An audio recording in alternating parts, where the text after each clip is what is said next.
Hello दोस्तों, तो चलिए आपका जो चैप्टर नंबर 1 है वो स्टार्ट करने जा रहे हैं। आपको चैप्टर नंबर 1 ऑलरेडी प्रोवाइड कर रखा है in a form of animation video. Animation video में आपको जो है चैप्टर नंबर 1 प्रोवाइड कर रखा है। अगर आपको वो पसंद नहीं आता है तो आपको जो है ये नोट बेस्ड वीडियो भी प्रोवाइड किया जा रहा है।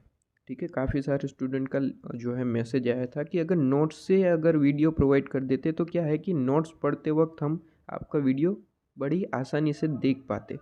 तो हमने कहा ठीक है, वो भी आपको प्रोवाइड किया जाएगा। आपको एनिमेशन वीडियो ऑलरेडी यूट्यूब पे प्रोवाइडेड, अगर आप वो देखना चाहते हैं देख सकते हैं। ठीक है, आप मेरी चैनल पे जाइए, चैनल पे प्लेलिस्ट सेक्शन में आपको जो है एसएम जो है देखने को मिलेंगे, एसएम वीडियो, और वो भी जो है फ्री ऑफ कॉस्ट। ठीक है, प्लस आपको जो है चैप्टर नंबर 3 प्रोवाइड कर रखा है, चैप्टर नंबर 4 भी प्रोवाइड कर दिया है एसएम का, और पूरे का पूरा जो है कोर्स आपको फ्री में प्रोवाइड किया जाएगा। ठीक है, यहाँ पे देख लीजिए, मैंने आपको बता रखा है कि सारे के सारे जो है वीडियोस आपको फ्री में जो है अवेलेबल है यूट्यूब चैनल पे। यूट्यूब चैनल आपको पता ही है, जिस वीडियो आप यहाँ पे देख रहे हैं वो यूट्यूब चैनल, यहाँ पे सारे के सारे वीडियोस लेक्चर्स आपको प्रोवाइड करेंगे। ठीक है, एसएम का ये चैप्टर नंबर 1 अब स्टार्ट करने जा रहे हैं। चलिए, तो सबसे पहले चैप्टर नंबर 1 का जो आपका नेम है एसएम का, introduction to strategic management. Introduction आपको पार्ट के लिए ये चैप्टर नंबर 1 प्रोवाइड कर रखा है। सबसे पहले स्ट्रेटेजिक मैनेजमेंट में एक नाम होता है बिजनेस पॉलिसी। क्या मतलब होता है बिजनेस पॉलिसी का, कैसे वर्क करती है और बिजनेस पॉलिसी क्या है, आइए देखते हैं। बिजनेस पॉलिसी एक इंटीग्रेटिव कोर्स है इन मैनेजमेंट। मैनेजमेंट में एक इंटीग्रेटिव कोर्स है। क्यों कोर्स है, क्या इसका यूज़ है? तो देखिए, इसका यूज़ है, इसका एम जो है वो है at the creation of general management capacity. Business policy एक इंटीग्रेटिव कोर्स है जिसका aim create general management capacity का है। ठीक है, जनरल मैनेजमेंट कैपेसिटी क्रिएट करना बिजनेस पॉलिसी का मेन एम है। देखिए, जनरल मैनेजमेंट कैपेसिटी मतलब कि आप जो है अच्छे से अपनी पूरी की पूरी जो मैनेजमेंट है चला सके। जैसे कि कोई प्रोडक्ट बनती है तो प्रोडक्ट को सबसे पहले रॉ मटेरियल की ज़रूरत होती है। तो रॉ मटेरियल कहाँ से परचेस करना है, किस तरीके से यूज़ करना है, मशीनरी पे किस तरीके से यूज़ करना है। ठीक है, और फिर वर्कर्स को क्या क्या इंस्ट्रक्शन देनी है, फिर उसके बाद जो है प्रोडक्ट तैयार होगी तो उसे पैकिंग किस तरीके से करना है और कस्टमर तक कैसे पहुंचाना है। ये सारी की सारी जो है एक मैनेजमेंट होता है। तो इसकी कैपेसिटी बनी रहे, इसके लिए बिजनेस पॉलिसी की आवश्यकता होती है। ठीक है, बिजनेस पॉलिसी की ज़रूरत होती है। तो बिजनेस पॉलिसी एक इंटीग्रेटिव कोर्स है मैनेजमेंट का, जिसका एम है to create general management capacity. ठीक है, अब ये पूरे का पूरा जो है एमसीक्यू पार्ट है। ठीक है, ये पूरे का पूरा आपका एमसीक्यू पार्ट है, तो ध्यान से आप देखिएगा। एमसीक्यू भी आपको जो है टेलीग्राम ग्रुप में मैं प्रोवाइड करता हूँ, और ये जो पीडीएफ है ये भी आपको बता दूँ कि ये टेलीग्राम ग्रुप पे ऑलरेडी प्रोवाइडेड है। अगर आपने ज्वाइन कर रखा है तो आपको पता होगा कि वो ऑलरेडी प्रोवाइडेड है। ठीक है, इवन जो भी लेक्चर्स आपको प्रोवाइड करता हूँ उसके सारे नोट्स आपको फ्रीली अवेलेबल करवाता हूँ। ठीक है, कोई भी इसमें चार्ज नहीं है, लेक्चर्स फ्री, नोट्स फ्री। तो टेलीग्राम चैनल जो है ज्वाइन कर लेना। टेलीग्राम जो चैनल है उसकी लिंक आपको डिस्क्रिप्शन में मैं दे दूंगा, तो वहाँ पे जाके आप ज्वाइन कर सकते हैं। ठीक है, चलिए, तो मैंने कहा बिजनेस पॉलिसी एक इंटीग्रेटिव कोर्स है मैनेजमेंट का, जिसका एम है to create general management capacity. ठीक है, अब यहाँ पे कहा है कि ये जो कोर्स है ना, कौन सा कोर्स, इंटीग्रेटिव कोर्स। ये कोर्स है ना, वो कहा है कि based on interactive case study base, interactive case study base ये वर्क करता है कोर्स। ठीक है, और कहा है कि ये जो कोर्स है वो यूज़ होता था, यहाँ पे आपको दे रखा है, वो यूज़ होता था एक स्कूल में यूज़ होता था इंस्ट्रक्शन पर्पस के हिसाब से। आपको कोई इंस्ट्रक्शन देनी है, किस तरीके से इंस्ट्रक्शन आपको पहुंचानी है, आपको कौन सी इंस्ट्रक्शन देनी है स्कूल में। ठीक है, इसके लिए पहले जो है बिजनेस पॉलिसी का यूज़ हुआ करता था। ठीक है, बिजनेस पॉलिसी शुरुआत में इसी के लिए थी कि स्कूल में आपको इंस्ट्रक्शन जो हिसाब से आपको जो है दे सके, इस वजह से बिजनेस पॉलिसी बनाई जाती थी। लेकिन फिर एक टाइम आया 1969। 1969 में क्या हुआ, American assembly of collegiate school. क्या नाम था? American assembly of collegiate school of business. ठीक है, ये पूरा नाम है, American assembly of collegiate schools of business. उन्होंने क्या किया, उन्होंने जो है इसको, इस जो ये कोर्स है, क्या कोर्स है? Interactive course. उसे जो है, इस कोर्स को जो है मैंडेटरी करवा दिया अपने स्कूल्स में। ये जो स्कूल है ना, American assembly of collegiate school, इसमें इस कोर्स को मैंडेटरी करवा दिया गया। ठीक है, ताकि जो है इनको लगा कि हाँ, ये बिजनेस पॉलिसी जो है, ये कोर्स काफ़ी इम्पोर्टेंट है, बच्चों को ये पढ़ाना चाहिए। तो स्कूल में जो है इस कोर्स को मैंडेटरी करवा दिया कि भैया ज़रूरी है ये पढ़ना।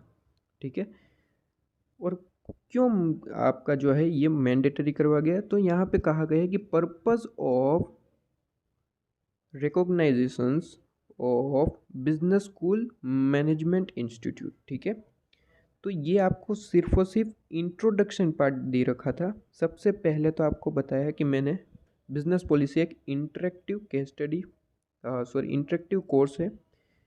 क्यों है? इसका एम क्या है? इसका एम है to create general management capacity.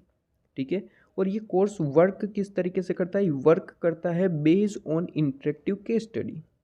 ठीक है, सबसे पहले तो ये जो इंटरेक्टिव केस स्टडी बेस्ड जो ये कोर्स है, इंटीग्रेटिव कोर्स, ये इंटीग्रेटिव कोर्स जो है वो वर्क करता था स्कूल में इंस्ट्रक्शन के लिए, इंस्ट्रक्शनल पर्पस के लिए ये यूज़ होता था। लेकिन टाइम गया 1969 में असेंबली, कौन सी assembly? American assembly, American assembly of collegiate schools of business ने क्या किया? इसे मैंडेटरी करवा दिया। ठीक है, ताकि जो है स्कूल में, मैनेजमेंट में, इंस्टीट्यूट्स में जो है ये अच्छे से पढ़ पाए सारे स्टूडेंट्स, इस वजह से। ठीक है, इसके बाद प्रोफेसर एफ ग्ल्यूक क्या कहते हैं? प्रोफेसर एफ ग्ल्यूक बिजनेस पॉलिसी के बारे में कहते हैं कि बिजनेस पॉलिसी एक डे टू डे प्लानिंग है। क्या है? एक डे टू डे प्लानिंग है। देखिए यहाँ पे, business policy is a day to day planning. Day to day planning है, हर रोज़ आप जो है, हर डे के लिए जो है आप अपनी प्लानिंग बना सकते हैं, ऐसा कहना था विलियम एफ ग्ल्यूक का। ठीक है, जिसकी हिसाब से डे टू डे प्लानिंग तो है, लेकिन आप थ्रू इसे प्रिपेयर कर सकते हैं, थ्रू प्रिपरेशन ऑफ बजट। इसमें बजट बना सकते हैं आप, और फिर उस पर कंट्रोल किस तरीके से लगाना है, कंट्रोल सिस्टम। आप जो है बजट बनाते हैं, प्लस उस पर कंट्रोल किस तरीके से होना चाहिए, किस तरीके से ये वर्क करना ही चाहिए, ये सारे कंट्रोल्स लगाने हैं। ये आपकी जो है बिजनेस पॉलिसी में इंक्लूडेड है, ऐसा विलियम एफ ग्ल्यूक कहते थे।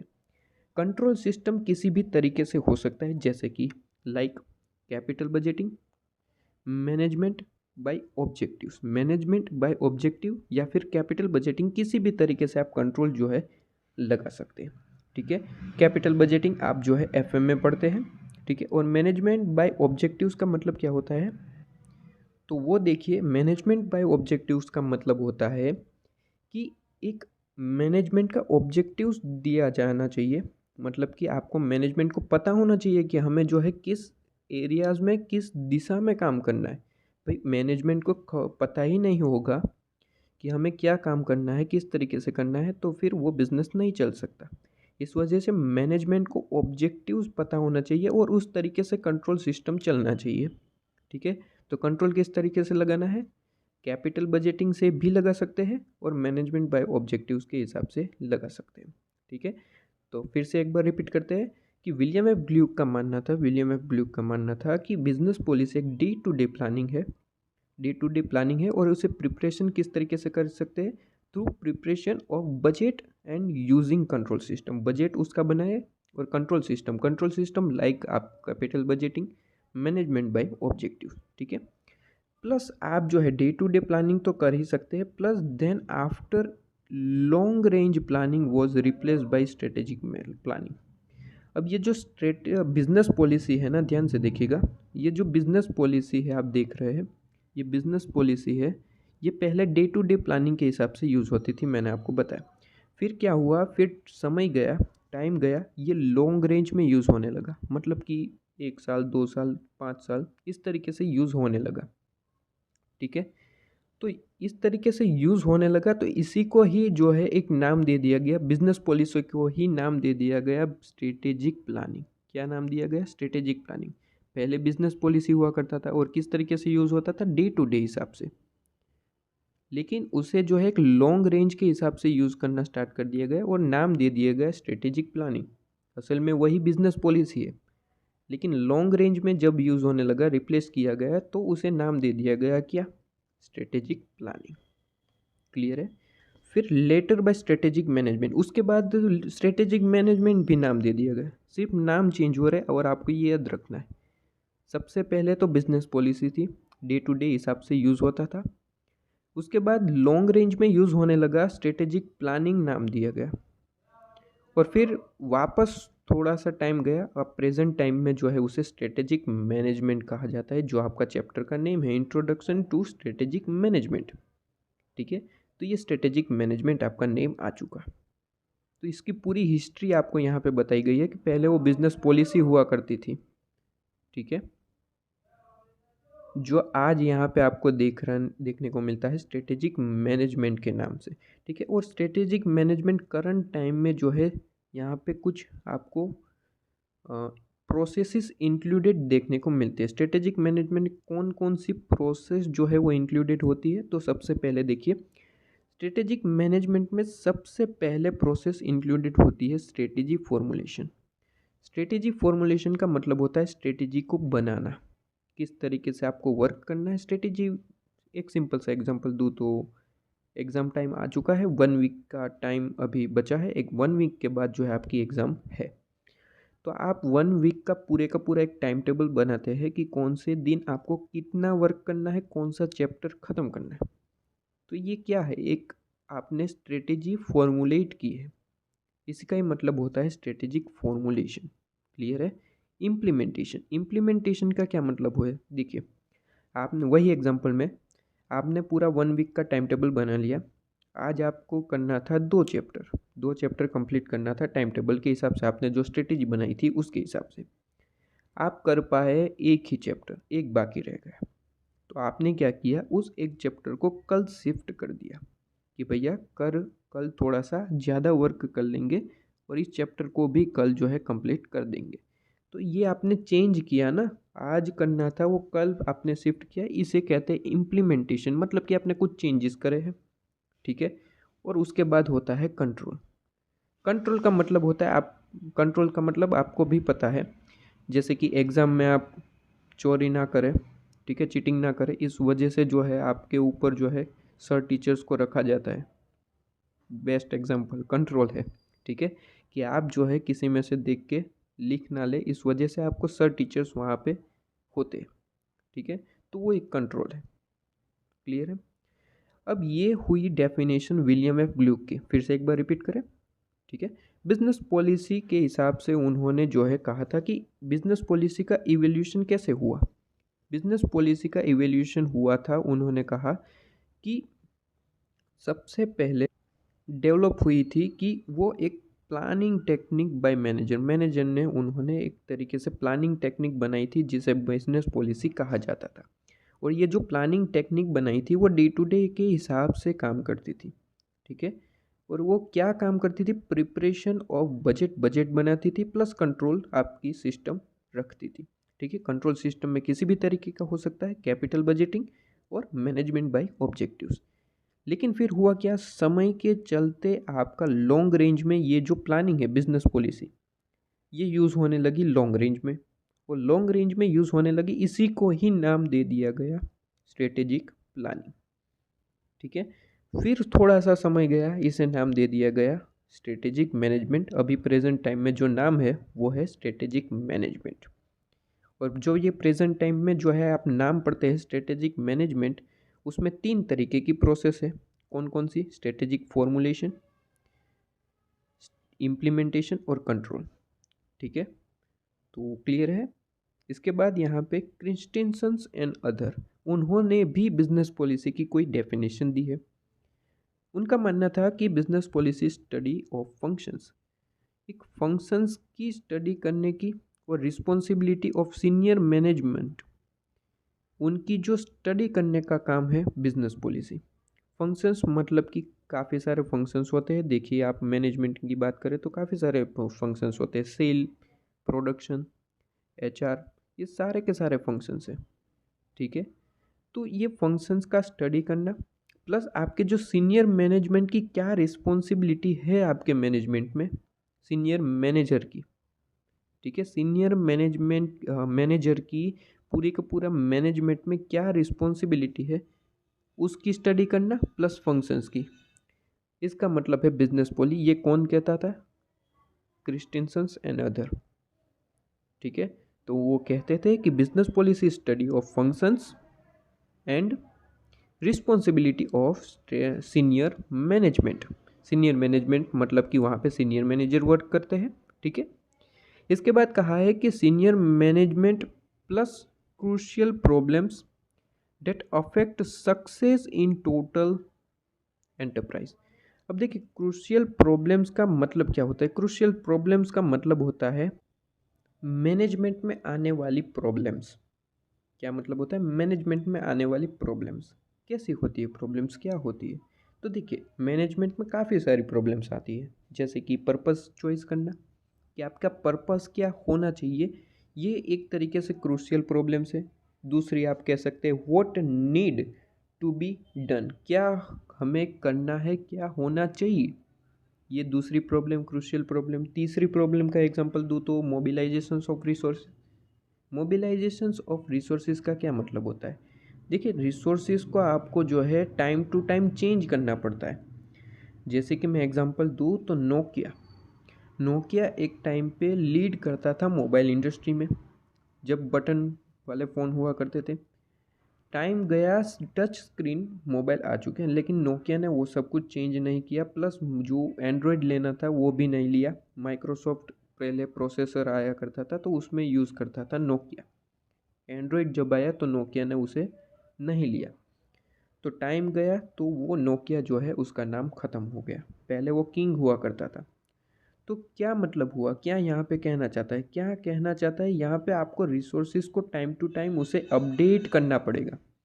अगर अपडेट नहीं करेंगे तो आपका बिजनेस ख़त्म हो जाएगा। तो उसे ही कहते हैं मोबिलाइजेशन ऑफ रिसोर्स। जितने भी आपकी रिसोर्सेज है, ठीक है, वो रिसोर्सेज को जो है आपको जो है टाइम टू टाइम उसे मोबिलाइज करना पड़ेगा। तो ये सारी क्रूशियल प्रॉब्लम्स होती है जो अफेक्ट करती है आपके एंटरप्राइज को। ठीक है, कि आपका किस तरीके से अफेक्ट करती है। देखिए, पर्पस आपका सही नहीं है तो बिजनेस कभी ना कभी बंद हो जाएगा। आप मोबिलाइज नहीं कर रहे रिसोर्सेज को, कभी ना कभी बिजनेस खत्म हो जाएगा। तो सक्सेस जो होने वाला था आपका एंटरप्राइज बिजनेस, वो अब सक्सेस नहीं हो पाएगा। ठीक है, तो इस तरीके से आपको अफेक्ट करती है क्रूशियल प्रॉब्लम्स। तो वही बात यहाँ पे कही गई कि business policy study of functions and responsibility of senior management, the crucial problems that affect success in the total enterprise, and decisions that determine the direction of organization and shape its future। यहाँ पे कितनी तरीके की study की गई है। देखिए, business policy सबसे पहले स्टडी करती है फंक्शंस की। दूसरा पॉइंट है कि स्टडी करती है रिस्पॉन्सिबिलिटी ऑफ सीनियर मैनेजर की।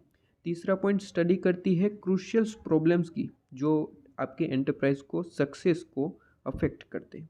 ठीक है, फोर्थ पॉइंट है कि एक आपका डिसीजन जो है आपने लिया है, जो आपकी ऑर्गेनाइजेशंस को डायरेक्शन दे रहा है, उसे आपको जो है आपका डिटरमाइन करने में हेल्प कर। और फिफ्थ पॉइंट आपका रहा कि वो आपके फ्यूचर को शेप देती है, ताकि आपको जो है किस तरीके से वर्क करना है और आपका जो है फ्यूचर में आप किस तरीके से अपना नाम बढ़ा सके, गुडविल बना सके। ये है बिजनेस पॉलिसी क्रिस्टिनसन्स के हिसाब से। तो फिर से एक बार रिपीट हो जाए। ठीक है, business policy is a study of functions. Second point, responsibility of senior manager. इसके बाद थर्ड पॉइंट, क्रूशियल प्रॉब्लम जो आपके एंटरप्राइज को अफेक्ट करती है, किस में? सक्सेस में, उसकी स्टडी करना। फोर्थ पॉइंट, डिसीजन जो आपने लिए थे कि ताकि आपके जो है डिटरमाइन आपने किए थे कि ताकि आपकी जो ऑर्गेनाइजेशंस को डायरेक्शन मिल पाए, तो वो डिसीजन लेने में जो है आपकी बिजनेस पॉलिसी हेल्प करती है। और फिफ्थ पॉइंट कि आपकी जो है फ्यूचर को शेप देती है, ताकि आप जो है अपनी नाम बना सके, गुडविल बना सके। ठीक है, तो ये पॉइंट्स आपको याद रखने हैं किसकी डेफिनेशन में, क्रिस्टिनसन्स एंड अदर। ठीक है, ये बेसिकली आपको जो है एमसीक्यू पर्पस के हिसाब से पूछे जाते हैं, लेकिन याद रखना तो ज़रूरी है, क्वेश्चन में भी आ सकता है। ठीक है, एमसीक्यू तो आपको जो है टेलीग्राम चैनल पे प्रोवाइड कर रखे हैं, जिसकी लिंक मैं डिस्क्रिप्शन में डाल दूंगा, आप टेलीग्राम जो ग्रुप है ज्वाइन कर सकते हैं। ठीक है, अब यहाँ पे 2-3 पॉइंट दे रखे हैं जो एमसीक्यू में काफ़ी बार पूछे गए हैं, ये तो बहुत ही इंपॉर्टेंट पॉइंट है, एमसीक्यू में काफ़ी बार आ चुके हैं। क्या पॉइंट है, business policy tend to emphasis on rational analytical aspect of strategic management. जो बिजनेस पॉलिसी है वो एम्फेसिस का मतलब होता है फोकस। ठीक है, देखिए मैं आपको वर्ड, आपको उसके सिमिलर वर्ड आपको समझाने के लिए दे रहा हूँ। ठीक है, जैसे कि मैंने यहाँ पे कहा कि एम्फेसिस का क्या मतलब होता है, एम्फेसिस का मतलब होता है फोकस, लेकिन आप वर्ड फोकस नहीं लिखेंगे, लिखेंगे वही जो मैंने आपको यहाँ पे प्रोवाइड किए है, जो आपको मटेरियल में, आपके आईसीए मटेरियल में प्रोवाइडेड है। ठीक है, कोशिश कीजिए कि यही लिखे, लेकिन एग्जाम टाइम में अगर आपको ये याद नहीं आ रहा है, आपको फोकस ही याद आ रहा है, तो आप वही लिख के आएंगे। ठीक है, लेकिन कोशिश कीजिए कि जो वर्ड आपको दे रखे वो लिखा जाए। ठीक है, जैसे कि मैं एग्जांपल अगर आपको दूं, तो आपके जो है एसएम में यूज़ होता है एक वर्ड, आपकी मीडियम क्वालिटी। किसी भी प्रोडक्ट के लिए वो बोलते हैं कि मीडियम क्वालिटी है, ये बेस्ट क्वालिटी है। ठीक है, मीडियम क्वालिटी का मतलब आपको समझाऊँ तो मीडियम क्वालिटी का मतलब होता है कि एक चीप जो है, मीडियम क्वालिटी का मतलब होता है एक चीप क्वालिटी है। ठीक है, वो चीप है मतलब कि एकदम लो प्राइस लेवल की है, लो क्वालिटी है, लेकिन वर्ड आप चीप नहीं लिख सकते, आपको वही वर्ड लिखना पड़ेगा जो आपके मटेरियल में यूज़ है, मीडियम क्वालिटी। ठीक है, ये एग्जांपल था आपके लिए एक, ताकि आप समझ सके कि आपको वर्ड वही लिखना होता है जो आपको यहाँ पे दे रखा होता है। ठीक है, तो business policy tends to emphasis, emphasis का मतलब होता है फोकस कर रहा है, किस पे फोकस कर रहा है, फोकस कर रहा है, एम्फेसिस कर रहा है on rational analytical aspect of strategic management. अब रेशनल एनालिटिकल एस्पेक्ट क्या होता है, देखिए रेशनल एनालिटिकल एस्पेक्ट का मतलब होता है कि आप जो है एक प्लानिंग बेस्ड वर्क करते हैं। ठीक है, मैनेजमेंट में आपका जो एक मटेरियल बना रहे हैं, आप प्रोडक्ट बना रहे हैं, मटेरियल या फिर आपका है प्रोडक्ट। ठीक है, प्रोडक्ट को रॉ मटेरियल किस तरीके से प्रोवाइड होगा, मशीन्स में किस तरीके से वर्क होगा, उस पे वर्कर्स किस तरीके से वर्क करेंगे, उसका पैकिंग किस तरीके से होगा, ये पूरे के पूरे एक प्लानिंग होती है। ठीक है, इस प्लानिंग को ही हम कहते हैं एक तरीके से रेशनल एनालिटिकल एस्पेक्ट है, जो स्ट्रेटेजिक मैनेजमेंट का एक पार्ट है। ठीक है, तो उस पर फोकस करता है। तो ये चीज़ याद रखना, मैं आपको बार बार बता रहा हूँ, इम्पोर्टेंट टॉपिक है, इम्पोर्टेंट पॉइंट है, सॉरी इम्पोर्टेंट पॉइंट है आपके एमसीक्यू पर्पस के हिसाब से, कि rational analytical aspect of strategic management को फोकस करता है कौन, बिजनेस पॉलिसी। ठीक है, इट प्रेजेंट्स अ फ्रेमवर्क, एक फ्रेमवर्क प्रोवाइड करता है, एक आपको रिव्यू प्रोवाइड करता है। फ्रेमवर्क का मतलब होता है एक रिव्यू, लेकिन वर्ड आप फ्रेमवर्क ही लिखेंगे। ठीक है, तो आपको जो है फ्रेमवर्क प्रोवाइड करता है कौन, बिजनेस पॉलिसी। बिजनेस पॉलिसी आपको फ्रेमवर्क प्रोवाइड करती है, ताकि जो है आप strategic decision making in organisation, जो ऑर्गेनाइजेशन में आप जो स्ट्रेटेजीज बनाते हैं डिसीजंस लेने के लिए, उसे आप अंडरस्टूड कर पाए, अंडरस्टैंडिंग ले पाए, अंडरस्टैंडिंग स्ट्रेटेजिक डिसीजन मेकिंग इन organisations, plus two feel management responsibility, management की जो भी रिस्पॉन्सिबिलिटी है उसे फील किस तरीके से किया जाए, उसे पूरा किस तरीके से किया जाए। ये दो आपको फ्रेमवर्क प्रोवाइड करता है कौन, बिजनेस पॉलिसी। सबसे पहला क्या है, स्ट्रेटेजिक डिसीजन मेकिंग में आपको हेल्प करता है, अंडरस्टैंडिंग प्रोवाइड करता है, और दूसरा काम है फील मैनेजमेंट रिस्पॉन्सिबिलिटी। ठीक है, तो ये दो पॉइंट, ये दो फ्रेमवर्क आपको कौन प्रोवाइड करता है, बिजनेस पॉलिसी। क्लियर है, सबसे पहले एक बार और रिवीजन हो जाए। Business policy tend to emphasis, emphasis का मतलब होता है फोकस, लेकिन वर्ड एम्फेसिस यूज करेंगे, emphasis on rational analytical aspect of strategic management. Rational analytical aspect को जो है फोकस करता है बिजनेस पॉलिसी। उसके बाद वो फ्रेमवर्क प्रोवाइड करता है दो चीज़ों का। पहली चीज़ अंडरस्टैंडिंग प्रोवाइड करती है स्ट्रेटेजिक डिसीजन मेकिंग, जो ऑर्गेनाइजेशंस में आप बनाते हैं वो। और दूसरा पॉइंट है फील मैनेजमेंट रिस्पॉन्सिबिलिटी, जो मैनेजमेंट की रिस्पॉन्सिबिलिटी है उसे फील किस तरीके से किया जाए, पूरा किस तरीके से किया जाए, वो आपको प्रोवाइड करती है कौन, बिजनेस पॉलिसी। क्लियर है? ये इंट्रोडक्शन पार्ट था आपका, जो बेसिकली एमसीक्यू में ज़्यादा आता है। अब यहाँ पे कॉन्सेप्ट ऑफ स्ट्रेटेजी, ये हमने पढ़ा कि बिजनेस पॉलिसी क्या होता है। अब कॉन्सेप्ट ऑफ स्ट्रेटेजी, स्ट्रेटेजी का मतलब समझते हैं। The word strategy as some time that to do with war and way to win over enemy. मतलब कि देखिए स्ट्रेटेजी का यूज़ पहले हुआ करता था वॉर में। कहाँ यूज़ हुआ करता था? वॉर में, लड़ाई में। बेसिकली आपने फिल्में वगैरह देखी है जहाँ पे राजा महाराजा एकदम से बाण चलाते हैं धनुष से, एकदम से हम लिया और छोड़ दिया, वहाँ पे सामने जाके उसके रथ में जाके जो है लग गया और वो उसका रथ टूट गया वगैरह वगैरह। महाभारत हमने देखा होगा, रामायण देखी होगी।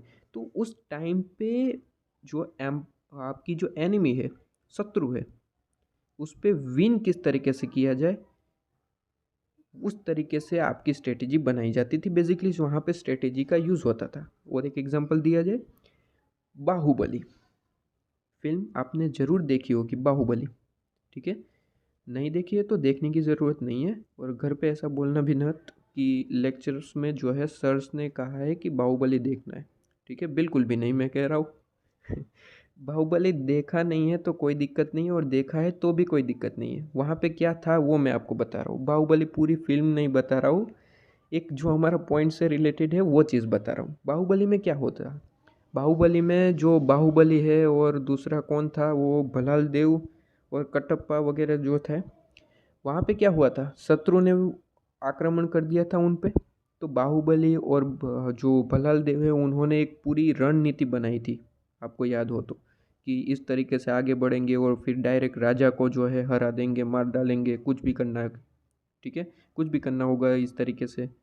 तो वो एक क्या थी, वो एक स्ट्रेटेजी थी कि हम जो है इस तरीके से आगे बढ़ेंगे कि जो उसका किंग है डायरेक्ट वहाँ तक पहुँच जाए।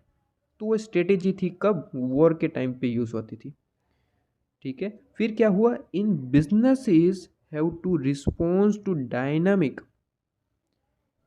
ठीक है, dynamic and external forces. External forces मतलब, एक्सटर्नल फोर्सेस का मतलब होता है जो बिजनेस के अंदर के प्रॉब्लम्स नहीं है, बाहर के। जैसे कि गवर्नमेंट ने कोई रूल चेंज कर दिया, तो रूल कोई चेंज कर दिया, मान लीजिए गवर्नमेंट ने प्लास्टिक बैन कर दिया और हमारा जो प्रोडक्ट था वो प्लास्टिक में पैक होके जाता था, तो एक तरीके से जो ये गवर्नमेंट की पॉलिसी वो हमें अफेक्ट कर रही है, ठीक है? अब हमें कुछ नया प्लान करना पड़ेगा कि हमें प्लास्टिक तो बैन हो चुका है, उसका यूज़ हो नहीं सकता। तो एक तरीके से वो एक्सटर्नल फोर्सेस का काम करता है कि जो हमें अफेक्ट कर रहा है, ठीक है? तो वही बात यहाँ पे कही गई है। तो फिर से एक बार बता रहा हूँ आपको, यहाँ पे देखिए वो चीज़ें लिखने की ज़रूरत नहीं है। आपको क्या लिखना होगा वो मैं डायरेक्ट आपको बताता हूँ। देखिए सबसे पहले तो आपको पॉइंट ये समझ में आया कि ये जो स्ट्रेटेजी है वॉर के टाइम यूज़ होती थी। सबसे पहले किस तरीके से यूज़ होती थी कि way to win over enemy, enemy पे किस तरीके से जो है हम विन हो सके, उस तरीके से जो है एक रणनीति बनाई जाती थी जिसे हम कहते हैं स्ट्रेटेजी। उसके बाद टाइम गया, थोड़ा सा समय गया, उसे जो है बिजनेस में लाया गया, स्ट्रेटेजी को बिजनेस में लाया गया टू रिस्पॉन्स। अब यहाँ पे जो देखिएगा मैं आपको जो बता रहा हूँ वही करना है, ठीक है? जो बता रहा हूँ वही लिखना है, ये सब छोड़ दीजिए। टू रिस्पॉन्स, ये निकाल देते हैं, एक्सटर्नल फोर्सेस, जो मैं आपको यहाँ पे बता रहा हूँ वही लिखना है। फिर से एक बार आपको यहाँ पे एक brief, in business have to, आपको चीज़ें जो लिखनी है वो मैं आपको अंडरलाइन करके बता रहा हूँ। टू रिस्पॉन्स टू, अब देखिए टू रिस्पॉन्स टू लिखा, उसके बाद ये डायनामिक जाने दीजिए, उसके बाद लिखना है आपको एक्सटर्नल फोर्सेस। रिस्पॉन्स करना है किसको? External forces. एक्सटर्नल फोर्सेस मैंने आपको बताया, ठीक है? एक्सटर्नल फोर्सेस, देखिए देखिए मैंने यहाँ पे आपको जो है ये जो पॉइंट है, ये जो पॉइंट है आपका, ये पॉइंट, ये वाला पॉइंट, इतना पॉइंट आपका जो है ये मैंने आपको शॉर्ट प्रोवाइड करके दे रखा है, ये आपको पढ़ने की ज़रूरत नहीं, यहाँ पे देख लीजिए। जो बिजनेस में यूज़ होने लगा, सबसे पहले तो आपको वॉर में यूज़ होता था, वो आपको समझ में आ गया, एनिमी में। दूसरा पॉइंट आप लिखेंगे कि ये जो बिजनेस है ना, वो हेल्प करता था, वो रिलेट था, business front relate to response. ये स्ट्रेटेजी जो है बिजनेस में क्यों यूज़ होने लगी?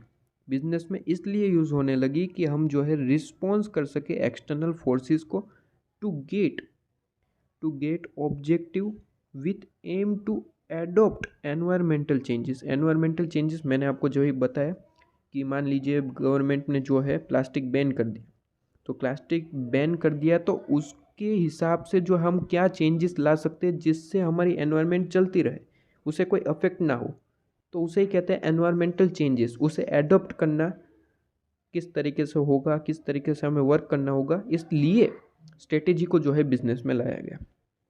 ठीक है, और ये बिजनेस में स्ट्रेटेजी को लाया गया, तो स्ट्रेटेजी जो है क्या हेल्प करती थी कि जो आपका ये ऑब्जेक्टिव्स है, जो आप ऑब्जेक्टिव डिसाइड किए कि भैया हमारे जो बिज़नेस है वो 5 सालों में इतना प्रॉफिट कमाएगा, फिर हमें जो है ये प्राप्त करना है, वो प्राप्त करना है बिज़नेस के हिसाब से, वो ऑब्जेक्टिव्स है आपके।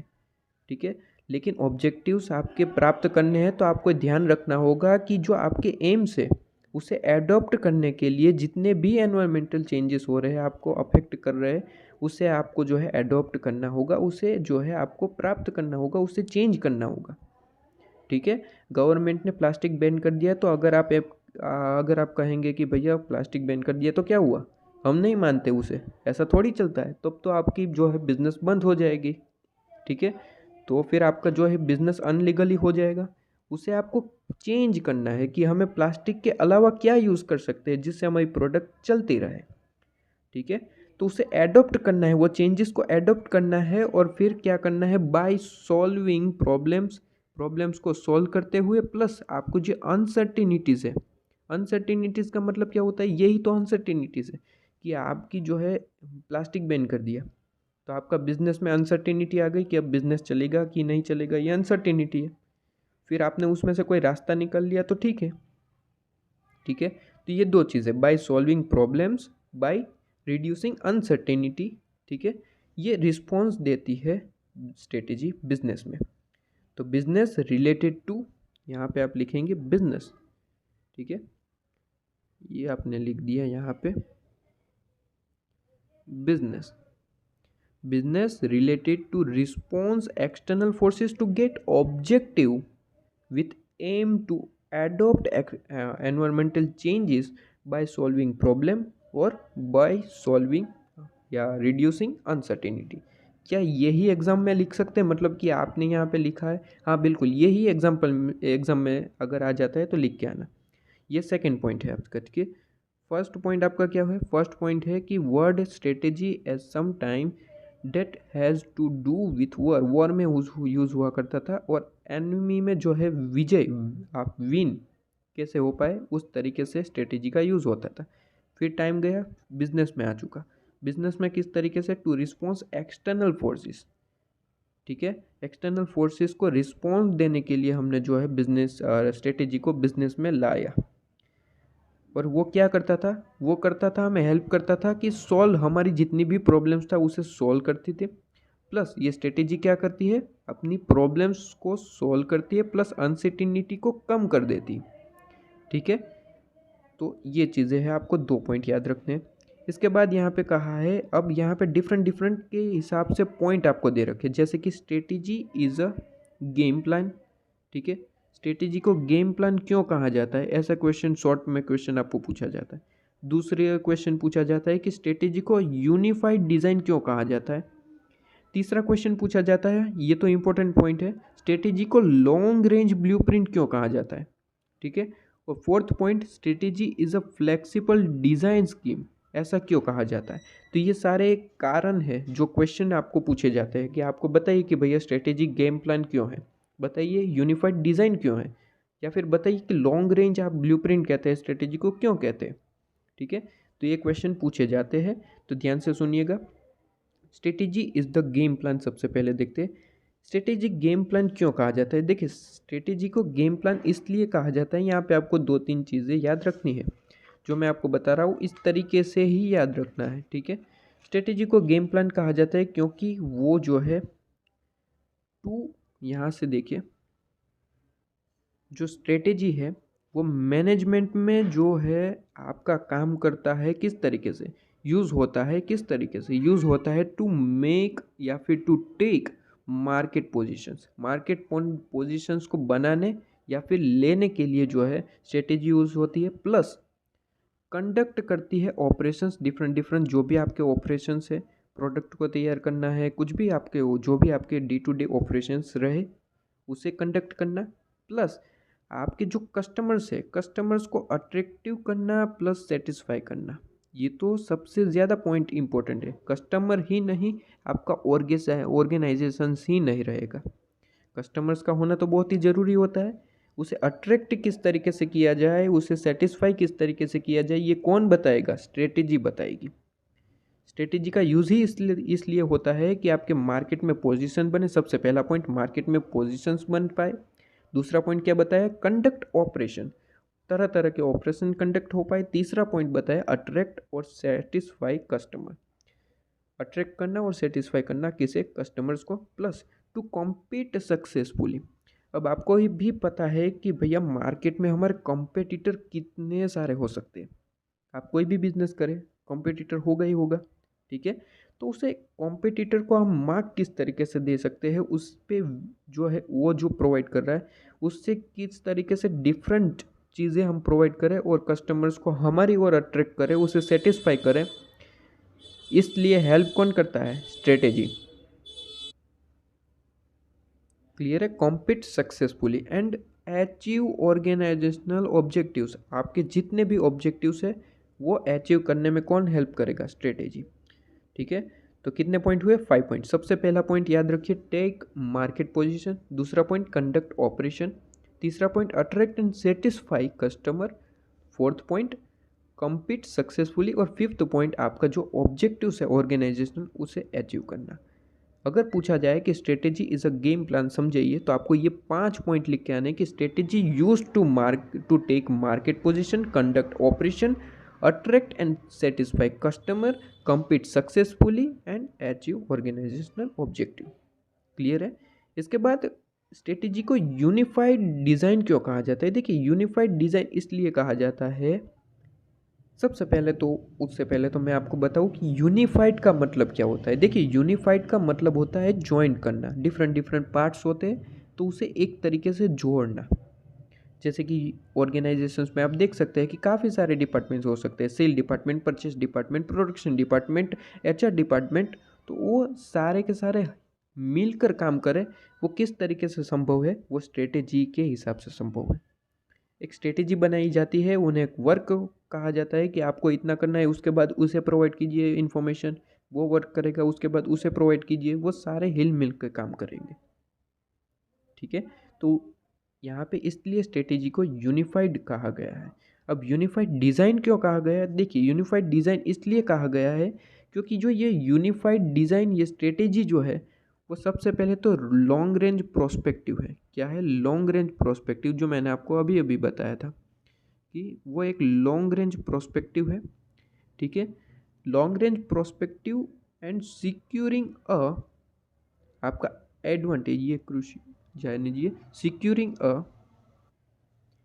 Advantage positions. क्यों एडवांटेज पोजीशंस? क्योंकि आप उससे क्या कर सकते हैं, ये जो आपकी स्ट्रेटेजी है वो एक लॉन्ग रेंज प्रोस्पेक्टिव है। By securing advantageous positions to achieve major goal, आपके टू अचीव मेजर गोल, और प्लस आपकी जो कमांड्स है उस पर गेन कर सकते हैं, सिचुएशन गेन कर सकते हैं इस वजह से। अब मैं आपको यहाँ पे नोट्स प्रोवाइड कर देता हूँ इसका, इसे सबसे पहले नोट कर लीजिए आप। यहाँ पे आपको जो है उसका नोट्स प्रोवाइड करता हूँ। देखिए, यहाँ पे मैंने आपको जो है प्रोवाइड कर दिया है आपको नोट्स। आपको ये कैंसिल कर दिया जाए, ठीक है, ये हमने कैंसिल कर दिया। सबसे पहले आपको लिखना है कि स्ट्रेटेजी को यूनिफाइड डिज़ाइन क्यों कहा जाता है, कि स्ट्रेटेजी एक लॉन्ग रेंज प्रोस्पेक्टिव के हिसाब से काम करती है, लॉन्ग रेंज प्रोस्पेक्टिव के हिसाब से काम करती है। बाय सिक्योरिंग एडवांटेजेस पोजीशन, अब वो एडवांटेजेस पोजीशन जो है वो किस तरीके से वर्क करेगा टू अचीव मेजर गोल। आपके जो भी मेजर गोल्स है उसे अचीव किस तरीके से किया जाए, स्ट्रेटेजी हेल्प करेगी। प्लस आप जितनी भी डे टू डे लाइफ में आपकी सिचुएशंस आती है उस पर कमांड किस तरीके से ले। अब बिजनेस है तो कोई ना कोई आपको प्रॉब्लम्स आती ही रहेगी, ठीक है, तो उस पर कमांड किस तरीके से लिया जाए, उसे सॉल्व करने के कमांड गेन किस तरीके से किया जाए, ये आपको हेल्प करती है बिजनेस सॉरी आपकी स्ट्रेटेजी, बिजनेस स्ट्रेटेजी, ठीक है, वो हेल्प करेगी। तो आपको इतनी चीज़ लिखनी है, ठीक है।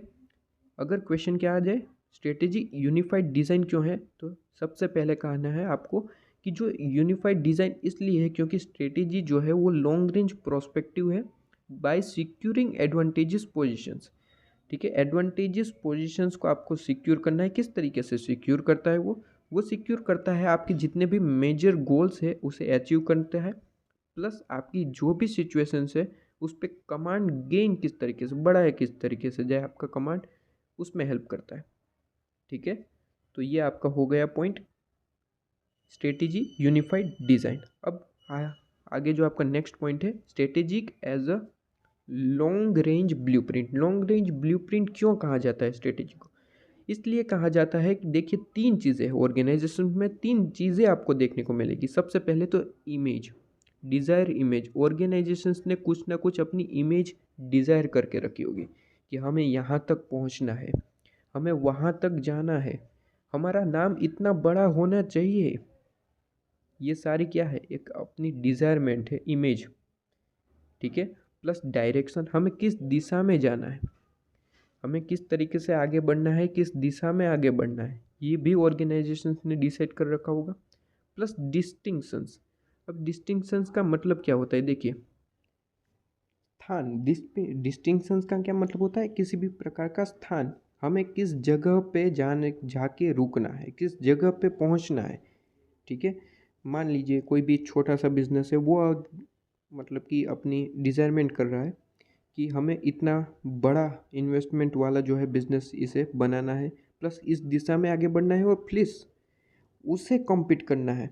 जैसे कि मान लीजिए कोई छोटा सा बिज़नेस है, वो कह रहा है कि हमें तो इतना बड़ा बनना है, हमारी इमेज क्या है वो इस तरीके की, डायरेक्शन जो है वो हमारा जो प्रोडक्शन है उस तरीके से हम आगे बढ़ेंगे। प्लस जो बड़ी कंपनी है, कोई भी कंपनी मान लीजिए, वो कंपनी ये बिज़नेस है, वो मान लीजिए सोप प्रोडक्ट, ठीक है, सोप साबुन उसकी प्रोडक्ट है, और वो डिज़ायर कर रहा है कि भैया जो आपकी हिंदुस्तान यूनिफाई आपका लीवर, आपका जो HUL है कंपनी है, ठीक है, लक्स डव इनके ही है, तो उन्हें कॉम्पीट करना है।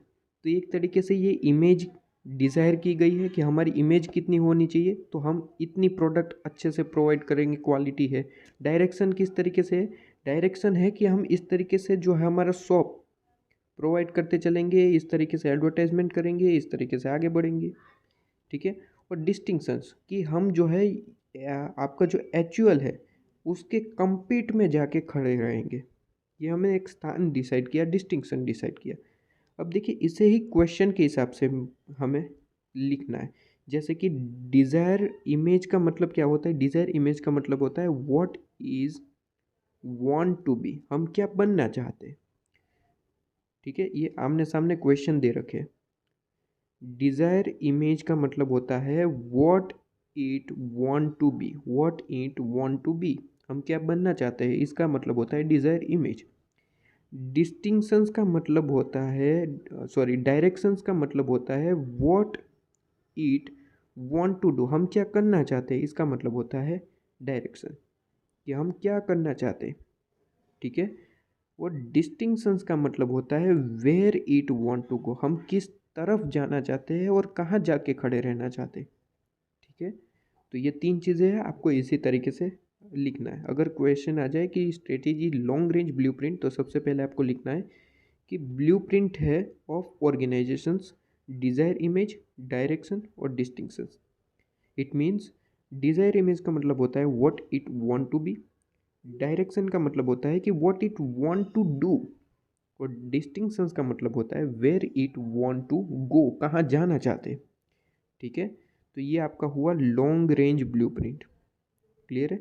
इसके बाद आपका एक और क्वेश्चन आता है कि strategy is flexible design scheme. Flexibly design scheme क्यों कहा जाता है स्ट्रेटेजी को?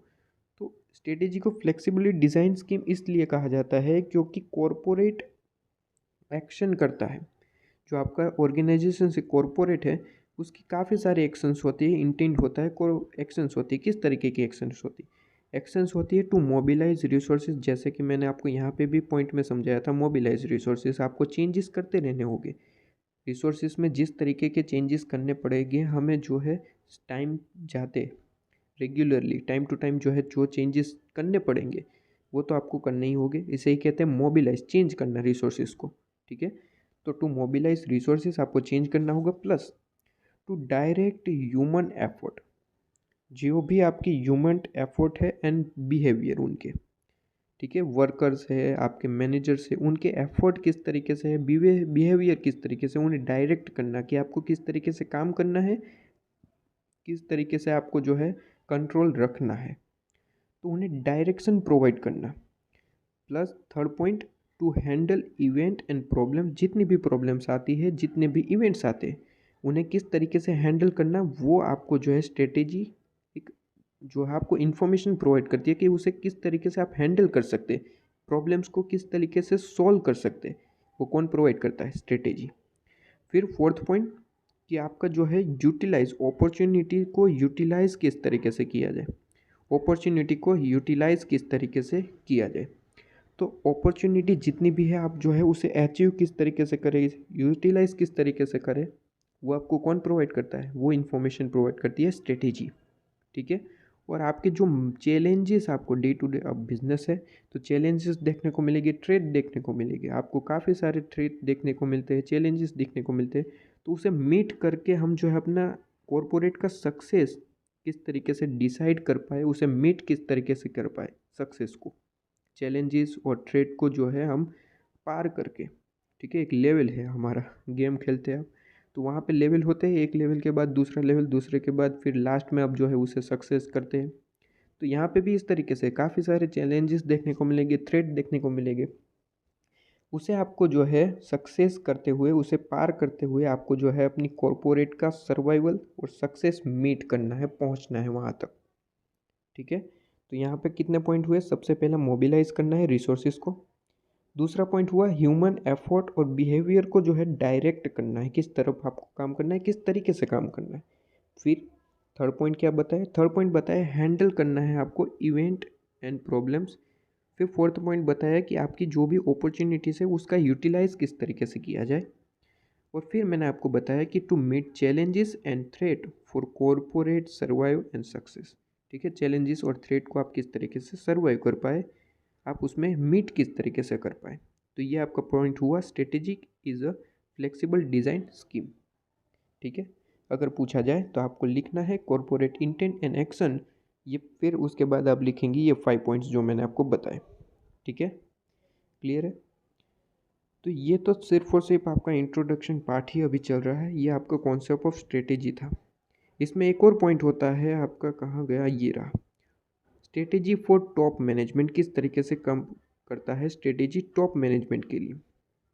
टॉप मैनेजमेंट के लिए स्ट्रेटेजी किस तरीके से काम करता है, यहाँ पे सबसे पहले हमने देखा था, फिर से एक बार रिपीट करवा रहा हूँ या फिर लास्ट में करते हैं, चलिए थोड़ा सा बाकी है।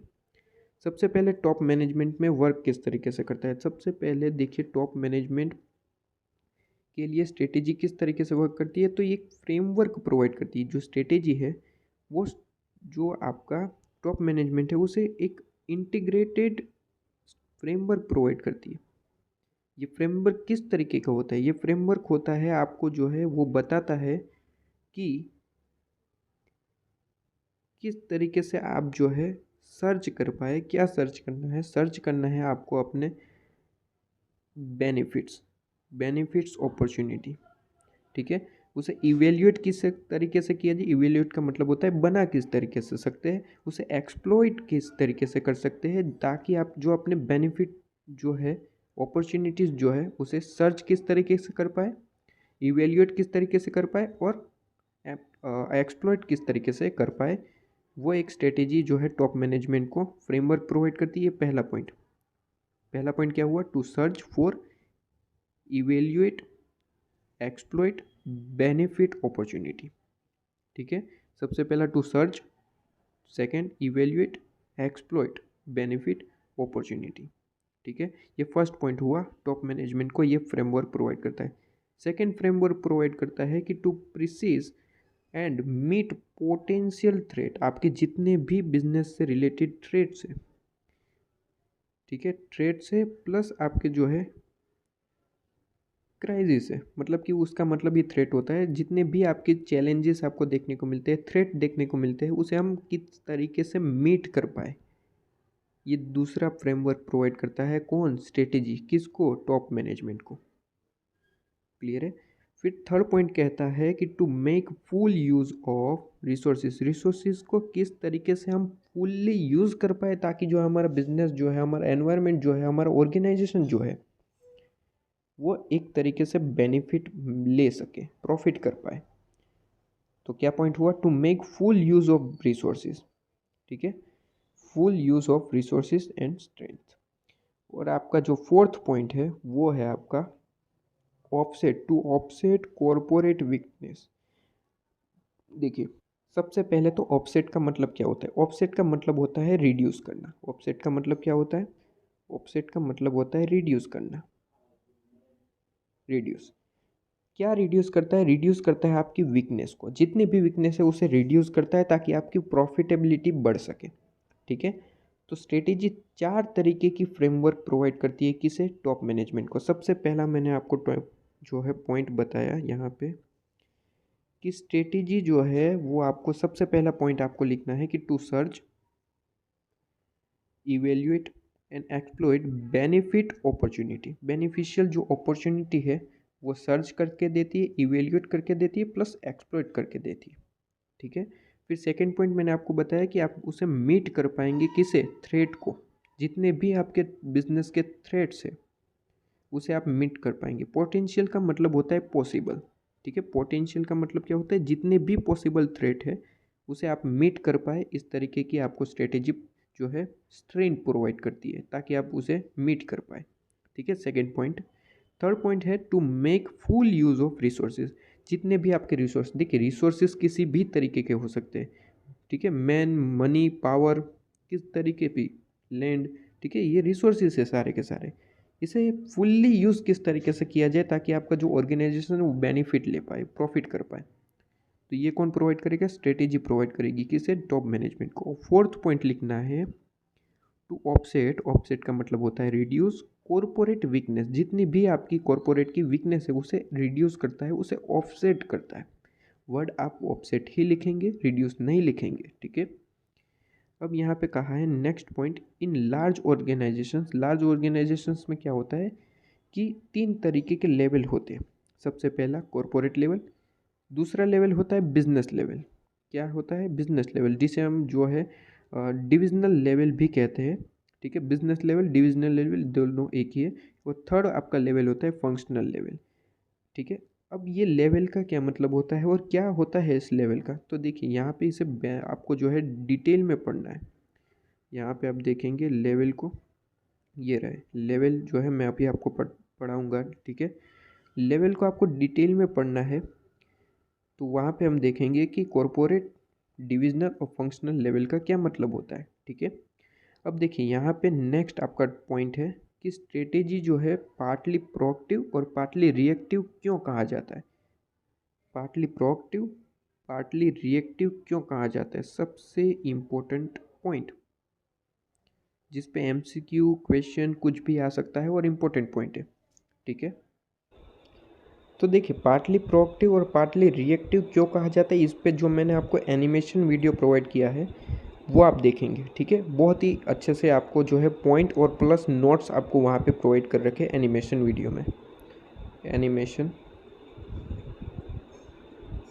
वीडियोस के साथ आप वहाँ पे देखेंगे वीडियो जो प्रोवाइड ऑलरेडी कर रखे हैं। ठीक है, आप देख सकते हैं, आपको जो है मैं उसकी प्लेलिस्ट की लिंक आपको डिस्क्रिप्शन में डाल दूंगा, वहाँ पे आप टॉपिक देखना। टॉपिक जो है मैं कह रहा हूँ उसका जो वीडियो है ना, मैं आपको डिस्क्रिप्शन के नाम के साथ दे दूंगा, आप डिस्क्रिप्शन में जाके देखिए, वहाँ पे मैंने लिखा है strategy is a partly proactive partly reactive. वहाँ पे लिंक प्रोवाइड किए, उस पर क्लिक करना, ये वीडियो देख लेना। क्लियर है? ये वीडियो बहुत अच्छे तरीके से वहाँ पे मैंने क्या है कि आपको यहाँ पे इसलिए नहीं बता रहा हूँ, वहाँ पे मैंने आपको एनिमेशन प्रोवाइड किया है, तो आप अच्छे से वहाँ पे समझ सकते हैं। ठीक है, और ये बहुत इंपॉर्टेंट है, इस वजह से जो है एनिमेशन वीडियो मैं देखने के लिए बोल रहा हूँ। ठीक है, अब देखिए फिर से एक बार रिपीट कर लेते हैं, उसके बाद आगे बढ़ते हैं। स्ट्रेटेजिक मैनेजमेंट टॉपिक है हमारा, कॉन्सेप्ट ऑफ मैनेजमेंट। सबसे पहले कॉन्सेप्ट ऑफ स्ट्रेटेजी हमने क्या पढ़ा? सबसे पहले तो स्ट्रेटेजी वॉर के टाइम यूज़ हुआ करता था, बाहुबली।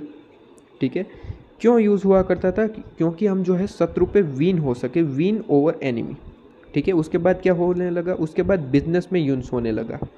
ठीक है, ताकि हम जो है हमारे मिशंस जो है, ऑब्जेक्टिव जो है, मैंने आपको यहाँ पे नोट्स प्रोवाइड किए थे, वही आपको पढ़ना है, यहाँ पे नहीं करना है।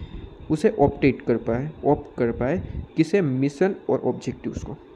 ठीक है, ये 2 पॉइंट थे आपके इंट्रोडक्शन पार्ट के स्ट्रेटेजी के। अब यहाँ पे तरह तरह के आपको जो है पॉइंट्स दे रखे हैं कि स्ट्रेटेजी को गेम प्लान क्यों कहा जाता है। तो क्यों कहा जाता था, वहाँ पे मैंने आपको बताया था कि स्ट्रेटेजी जो है वो मैनेजमेंट में किस तरीके से यूज़ होती है।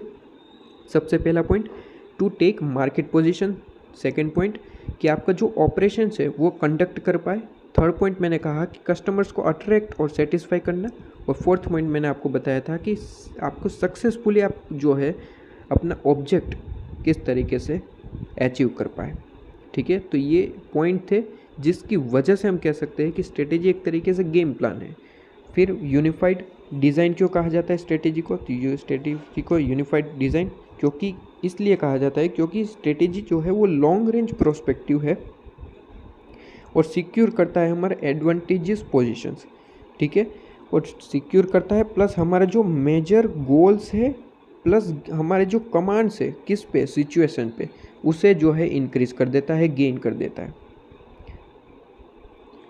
तो इस वजह से हम कह सकते हैं कि जो हमारा एक स्ट्रेटेजी है वो एक यूनिफाइड का मतलब एक ज्वाइंट करना। ठीक है, यूनिफाइड डिज़ाइन है। फिर मैंने आपको बताया कि लॉन्ग रेंज आपकी ब्लूप्रिंट क्यों कहा जाता है स्ट्रेटेजी को? तो इसलिए कहा जाता है क्योंकि 3 चीज़ें लिखनी है। एक सबसे पहला आपको जो है डिज़ायर करना है इमेज, डिज़ायर इमेज, जिसका मतलब होता है what is want to be, हम क्या बनना चाहते हैं। दूसरा पॉइंट होता है direction, what it want to do, हम क्या करना चाहते हैं, इसका मतलब होता है डायरेक्शन। और डेस्टिनेशन का मतलब होता है where it want to go, हम कहाँ जाना चाहते हैं। ये 3 पॉइंट आपको लिखने हैं किसमें? लॉन्ग रेंज ब्लूप्रिंट अगर पूछा जाए तो। फिर आपको क्वेश्चन आ सकता है कि स्ट्रेटेजी को फ्लेक्सिबल डिज़ाइन क्यों कहा जाता है? तो फ्लेक्सिबल डिज़ाइन इसलिए कहा जाता है क्योंकि कॉरपोरेट जो है वो एक्शन लेता है किसकी ओर?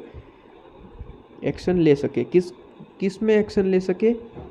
वहाँ पे मैंने आपको तरह तरह के पॉइंट बताए, 5 पॉइंट बताए। सबसे पहला कि आपको जो रिसोर्सेज है उसे मोबिलाइज कर पाए स्ट्रेटेजी की हेल्प से। दूसरा पॉइंट मैंने बताया कि जो ह्यूमन एफर्ट है और बिहेवियर है उसे डायरेक्ट कर पाए कि आपको इस दिशा में इस तरीके से काम करना है। ठीक है, डायरेक्शन प्रोवाइड करना। थर्ड पॉइंट आपको मैंने बताया क्या? थर्ड पॉइंट मैंने आपको बताया कि जितने भी प्रॉब्लम्स है, इवेंट्स है, उसे हैंडल किस तरीके से कर पाए, वो स्ट्रेटेजी हेल्प करेगी आपको। फोर्थ पॉइंट मैंने आपको बताया कि जितनी भी अपॉर्चुनिटी है उसे आप जो है यूटिलाइज़ किस तरीके से कर पाए ताकि बिजनेस को फ़ायदा हो। तो किस तरीके से यूटिलाइज़ करना है वो कौन प्रोवाइड करेगा? स्ट्रेटेजी। फिफ्थ पॉइंट मैंने आपको बताया कि जितने भी थ्रेट्स है कॉरपोरेट में उसे आप सक्सेसफुली compete किस तरीके से कर पाए और अपना जो सक्सेस हो सकता है कॉरपोरेट, उसे सक्सेस किस तरीके से प्रोवाइड करें। ये 5 पॉइंट में स्ट्रेटेजी हेल्प करती है और इसी वजह से जो है उसे कहा जाता है कि फ्लेक्सिबल डिज़ाइन है। फ्लेक्सिबल का मतलब तरह तरह की, आप एक फ्लेक्सिबल है, सब जगह हेल्प करती है। ठीक है, इसे फ्लेक्सिबल डिज़ाइन कहा जाता है। फिर मैंने कहा कि टॉप मैनेजमेंट में किस तरीके से हेल्प करती है। तो टॉप मैनेजमेंट में मैंने आपको 4 पॉइंट बताए। सबसे पहला कि to search, evaluate and exclude benefit opportunities. ठीक है, बेनिफिशियल अपॉर्चुनिटीज़ आपकी जो है उसे सर्च करती है, इवेल्यूएट करती है। सेकेंड पॉइंट मैंने बताया कि पोटेंशियल थ्रेट, पोटेंशियल का मतलब क्या हुआ? पॉसिबल, जितने भी पॉसिबल है वो थ्रेट को जो है आप मीट कर पाए, उसे उस पर सक्सेस ले पाए, उसके लिए जो है स्ट्रेटेजी हेल्प करती है टॉप मैनेजमेंट को। थर्ड पॉइंट मैंने बताया कि जितने भी रिसोर्सेज है उसे आप यूज़ कर पाए, फुल्ली यूज़, सिर्फ और सिर्फ यूज़ नहीं, फुल्ली यूज़ किस तरीके से कर पाए, उसकी एक आपको डायरेक्शन कौन प्रोवाइड करेगी? स्ट्रेटेजी किसको प्रोवाइड करेगी? टॉप मैनेजमेंट को।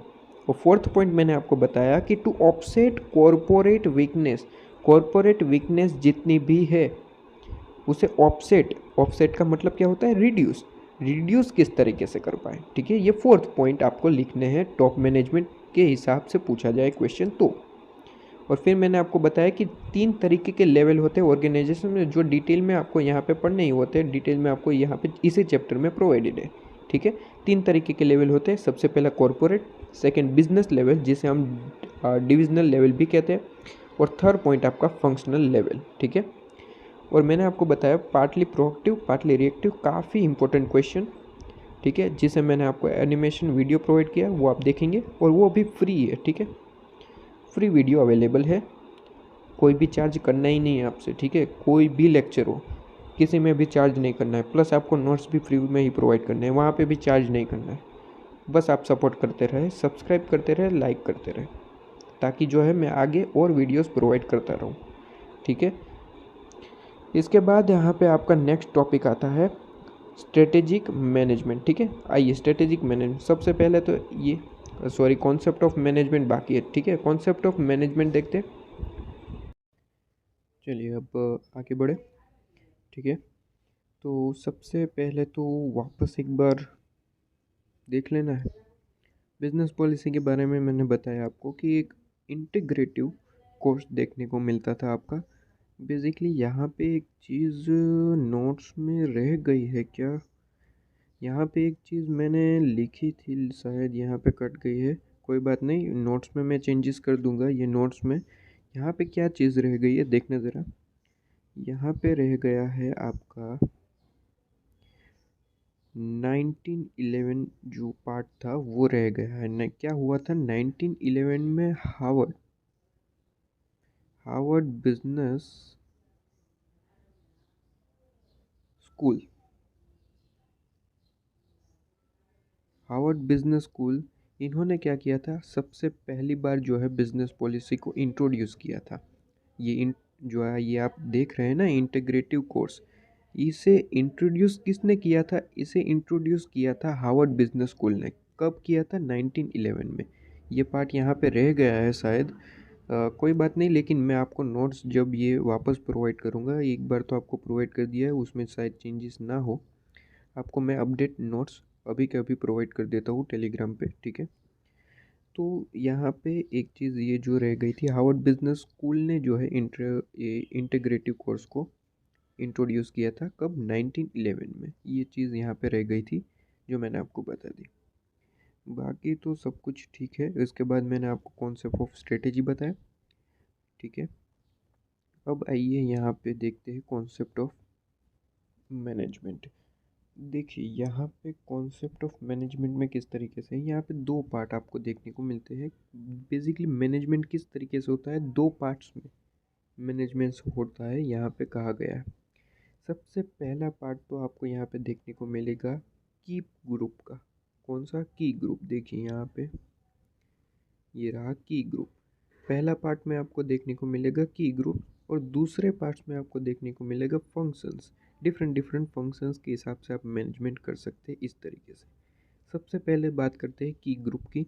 तो सबसे main MCQ point of view से आपको देखने को मिलता है कि की ग्रुप जो है वो ऑर्गेनाइजेशंस में, की ग्रुप जो है वो ऑर्गेनाइजेशंस में एक चीफ ऑर्गेन की तरह काम करता है। चीफ ऑर्गेन का मतलब होता है एक किंग की तरह, जो मेन जिसके पास आपके पावर्स होती है ऑर्गेनाइजेशंस की, उस तरीके से। ठीक है, सारे ऑर्डर्स कौन देता है? की ग्रुप, इस तरीके से। तो एक चीफ ऑर्गेन की तरह काम करता है कौन? की ग्रुप।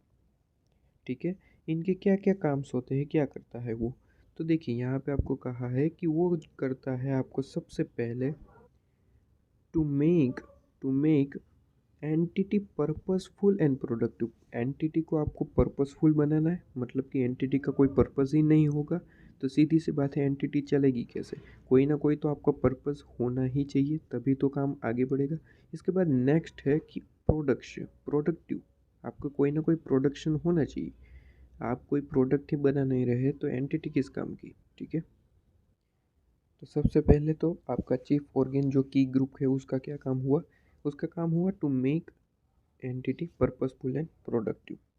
ठीक है। सेकेंड पॉइंट है कि आपका जो है इंटीग्रेट करना है। इंटीग्रेट का मतलब होता है जोड़ना, ज्वाइंट, ठीक है।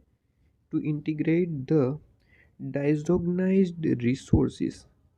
रिसोर्सेज कैसे होते हैं मैंने आपको पहले भी बताया था, क्या क्या रिसोर्सेज हो सकते हैं। Man, money, power, material, technology, ठीक है, इलेक्ट्रिसिटी, सारे के सारे जो है एक तरीके से रिसोर्सेज है जो आपकी प्रोडक्ट को बनाने में हेल्प करते हैं, ठीक है।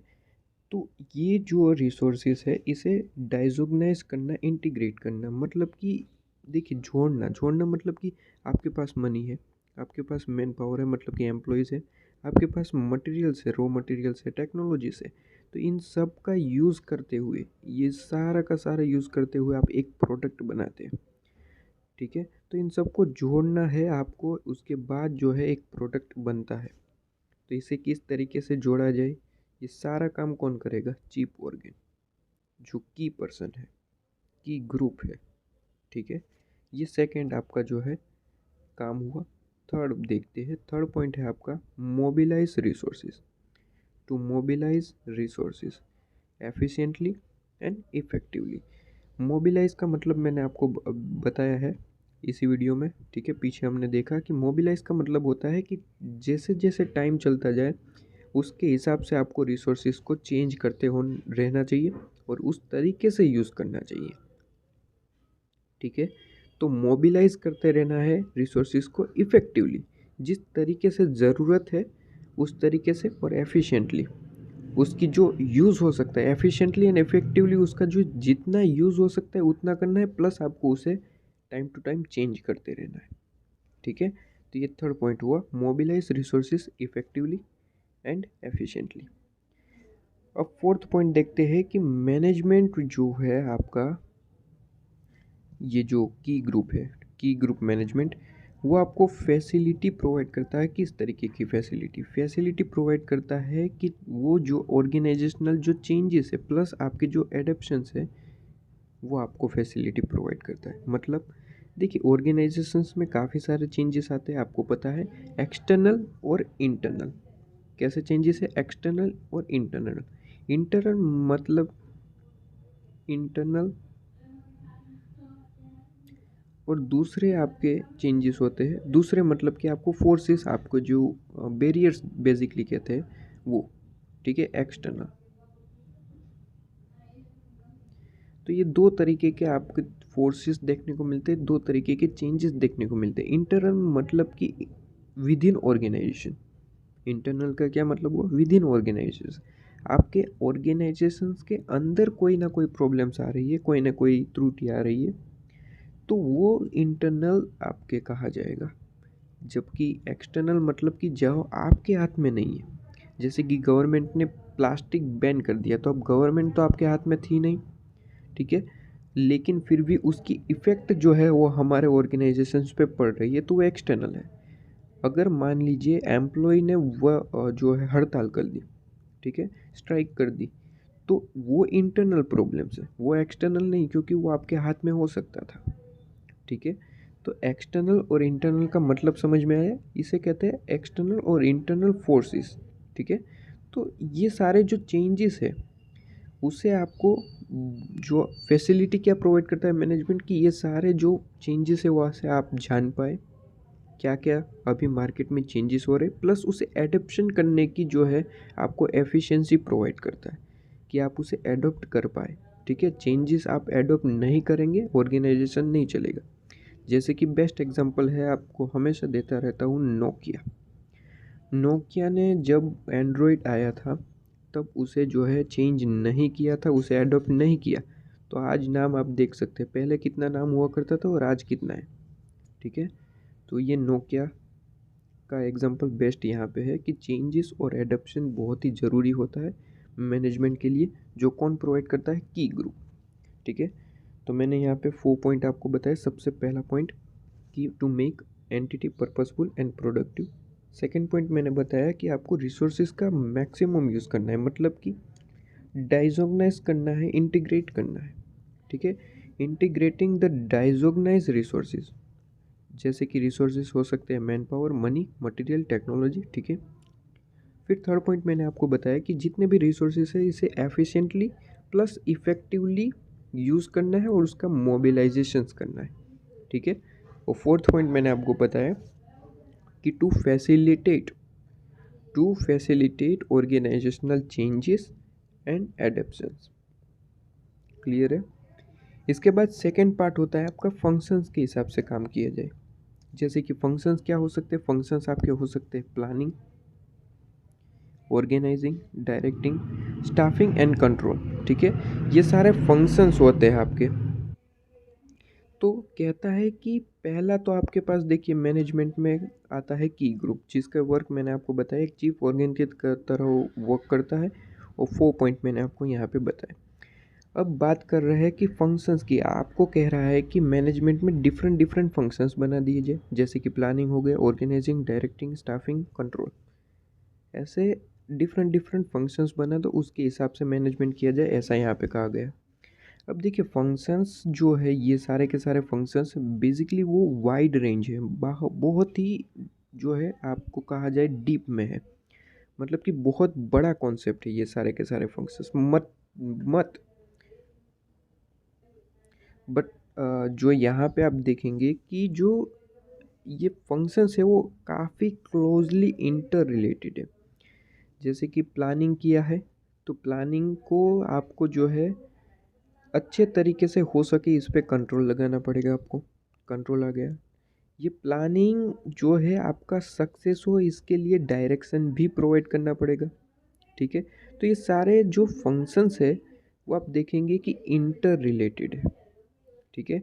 तो वाइड रेंज तो है ही, बट क्लोजली इंटर रिलेटेड भी आपको देखने को मिलते हैं। तो एक एमसीक्यू पॉइंट ऑफ व्यू से ये आपको देखने को मिलता है कि सारे के सारे जो फंक्शंस है, ठीक है, जिसे हम सब प्रोसेसेस कह सकते हैं, ये सब प्रोसेसेस फंक्शंस जो है वो मैनेजमेंट में वाइड रेंज के हिसाब से है, वाइड रेंजिंग है, काफ़ी बड़ा कॉन्सेप्ट है। बट ये जो है एक क्लोजली इंटर रिलेटेड होते हैं, एक दूसरे से रिलेटेड होते हैं, ठीक है। तो ये एक पॉइंट था आपका। और सेकंड आपका जो ये वर्क क्या करता है, जैसे कि मैंने यहाँ पे वर्क करते हुए बताया था कि चीफ ऑर्गेन की तरह जो है काम करते हैं, और उनके जो 4 पॉइंट वर्क्स होते हैं कि क्या काम करते हैं, तो यहाँ पे भी इस तरीके से वर्क है इनके। सबसे पहला वर्क है कि to determine the goal of entity, कि आपका जो एंटिटी का गोल क्या होना चाहिए, आपके पास कितने रिसोर्सेस है, ये सारे कुछ चेंजेस जो है वो सब कुछ देख के बताता है कि आपका एंटिटी का गोल क्या होना चाहिए, आपको मदद करता है, ठीक है।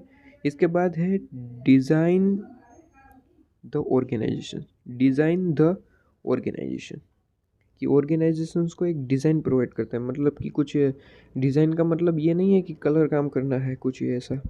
डिज़ाइन का मतलब है कि आपको एक तरीके से नाम गुडविल प्रोवाइड करता है कि आपके यहाँ ऑर्गेनाइजेशंस का एक अलग एग्जिस्टेंस है, कस्टमर्स इसके नाम से जो है प्रोडक्ट परचेस करते हैं, ठीक है।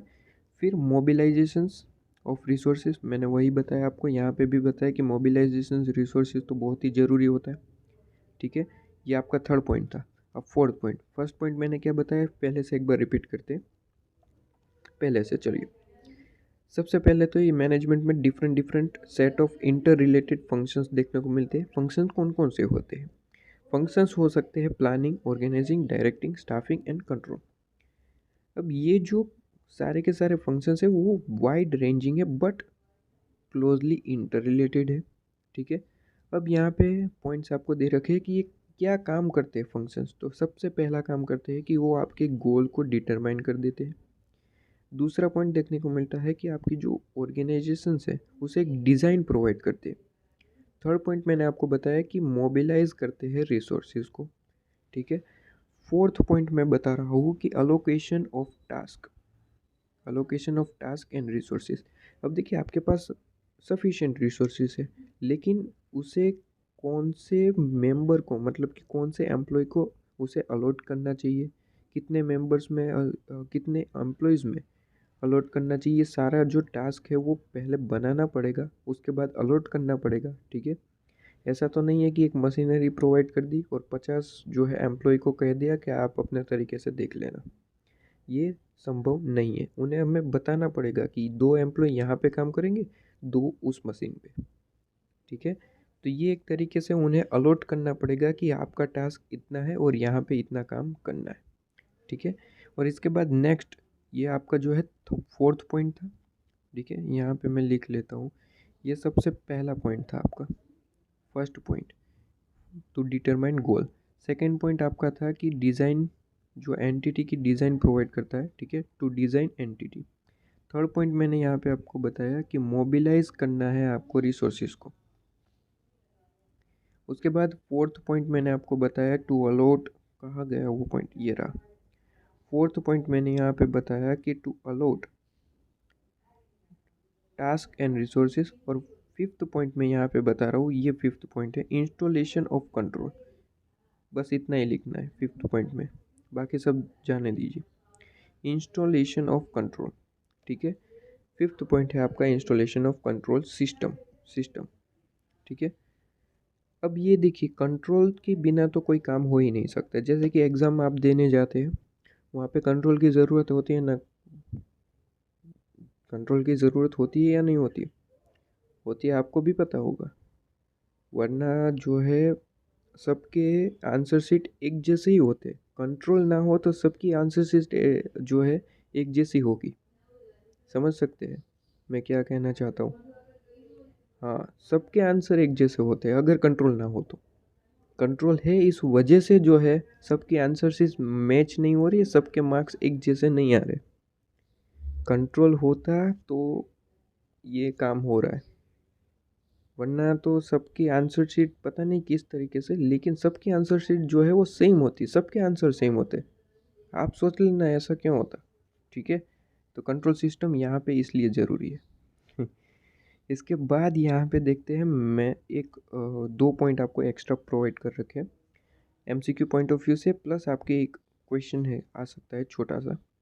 देखिए, मैनेजमेंट एक इन्फ्लुएंस प्रोसेस है, मतलब कि एक इम्पोर्टेंट प्रोसेस है। इन्फ्लुएंस प्रोसेस का मतलब एक इम्पोर्टेंट प्रोसेस है ऑर्गेनाइजेशंस में, जो प्रोवाइड करता है कौन कौन से पॉइंट, जो हमें एक ब्रीफ देता है कि टू मेक थिंग हैपन। जो भी काम करना है ऑर्गेनाइजेशंस में वो हो सके, इसलिए तो हमने मैनेजमेंट को बनाया। मैनेजमेंट का मतलब ही क्या होता है कि सारी चीज़ें मैनेज कर पाए, ठीक है। तो सीधी सी बात है, वो मैनेजमेंट जो है वो हमारी जो भी चीज़ें हमने जो बनाई है वो उसे बना सके, उसे क्लियर कर पाए, उसे अमल कर सके, टू मेक थिंग हैपन। इसके लिए मैनेजमेंट एक इन्फ्लुएंस प्रोसेस है। प्लस आपका सेकेंड पॉइंट है टू गेन कमांड ओवर फेनोमेनास। आपकी जितनी भी सिचुएशंस आ रही है, मतलब कि आपके बेसिकली मैं कहूँ थ्रेट्स है, कोई आपकी अपॉर्चुनिटीज़ है, तो उसके हिसाब से जो है उस पर कमांड किस तरीके से लिया जाए, ठीक है। आपके डेली लाइफ में जो है काफ़ी सारे जो है, यहाँ पे आप देख रहे हो रेगुलरली आपको जो है डिसीज़न लेने होते हैं। मैनेजमेंट है, आपका बिजनेस है, तो डिसीज़न लेने होते हैं, ठीक है। तो डिसीज़न लेने में हेल्प कौन करेगा? Management, to gain command over phenomena. और आपका जो थर्ड पॉइंट है वो आप लिखेंगे to include and direct event and people in particular manner. मतलब कि यहाँ पे आपको जो है जितने भी पीपल है, मान लीजिए मैनेजर्स है, मान लीजिए एम्प्लॉयज़ है, उन सबको क्या काम करना है और किस तरीके से काम करना है, डायरेक्ट करना है, ठीक है।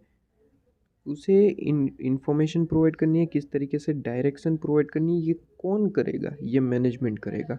तो बेसिकली आपको अगर पूछा जाए कि मैनेजमेंट इन्फ्लुएंस प्रोसेस क्यों है, तो यहाँ पे आपको 3 पॉइंट लिखने हैं। सबसे पहला पॉइंट कि टू मेक थिंग हैपन।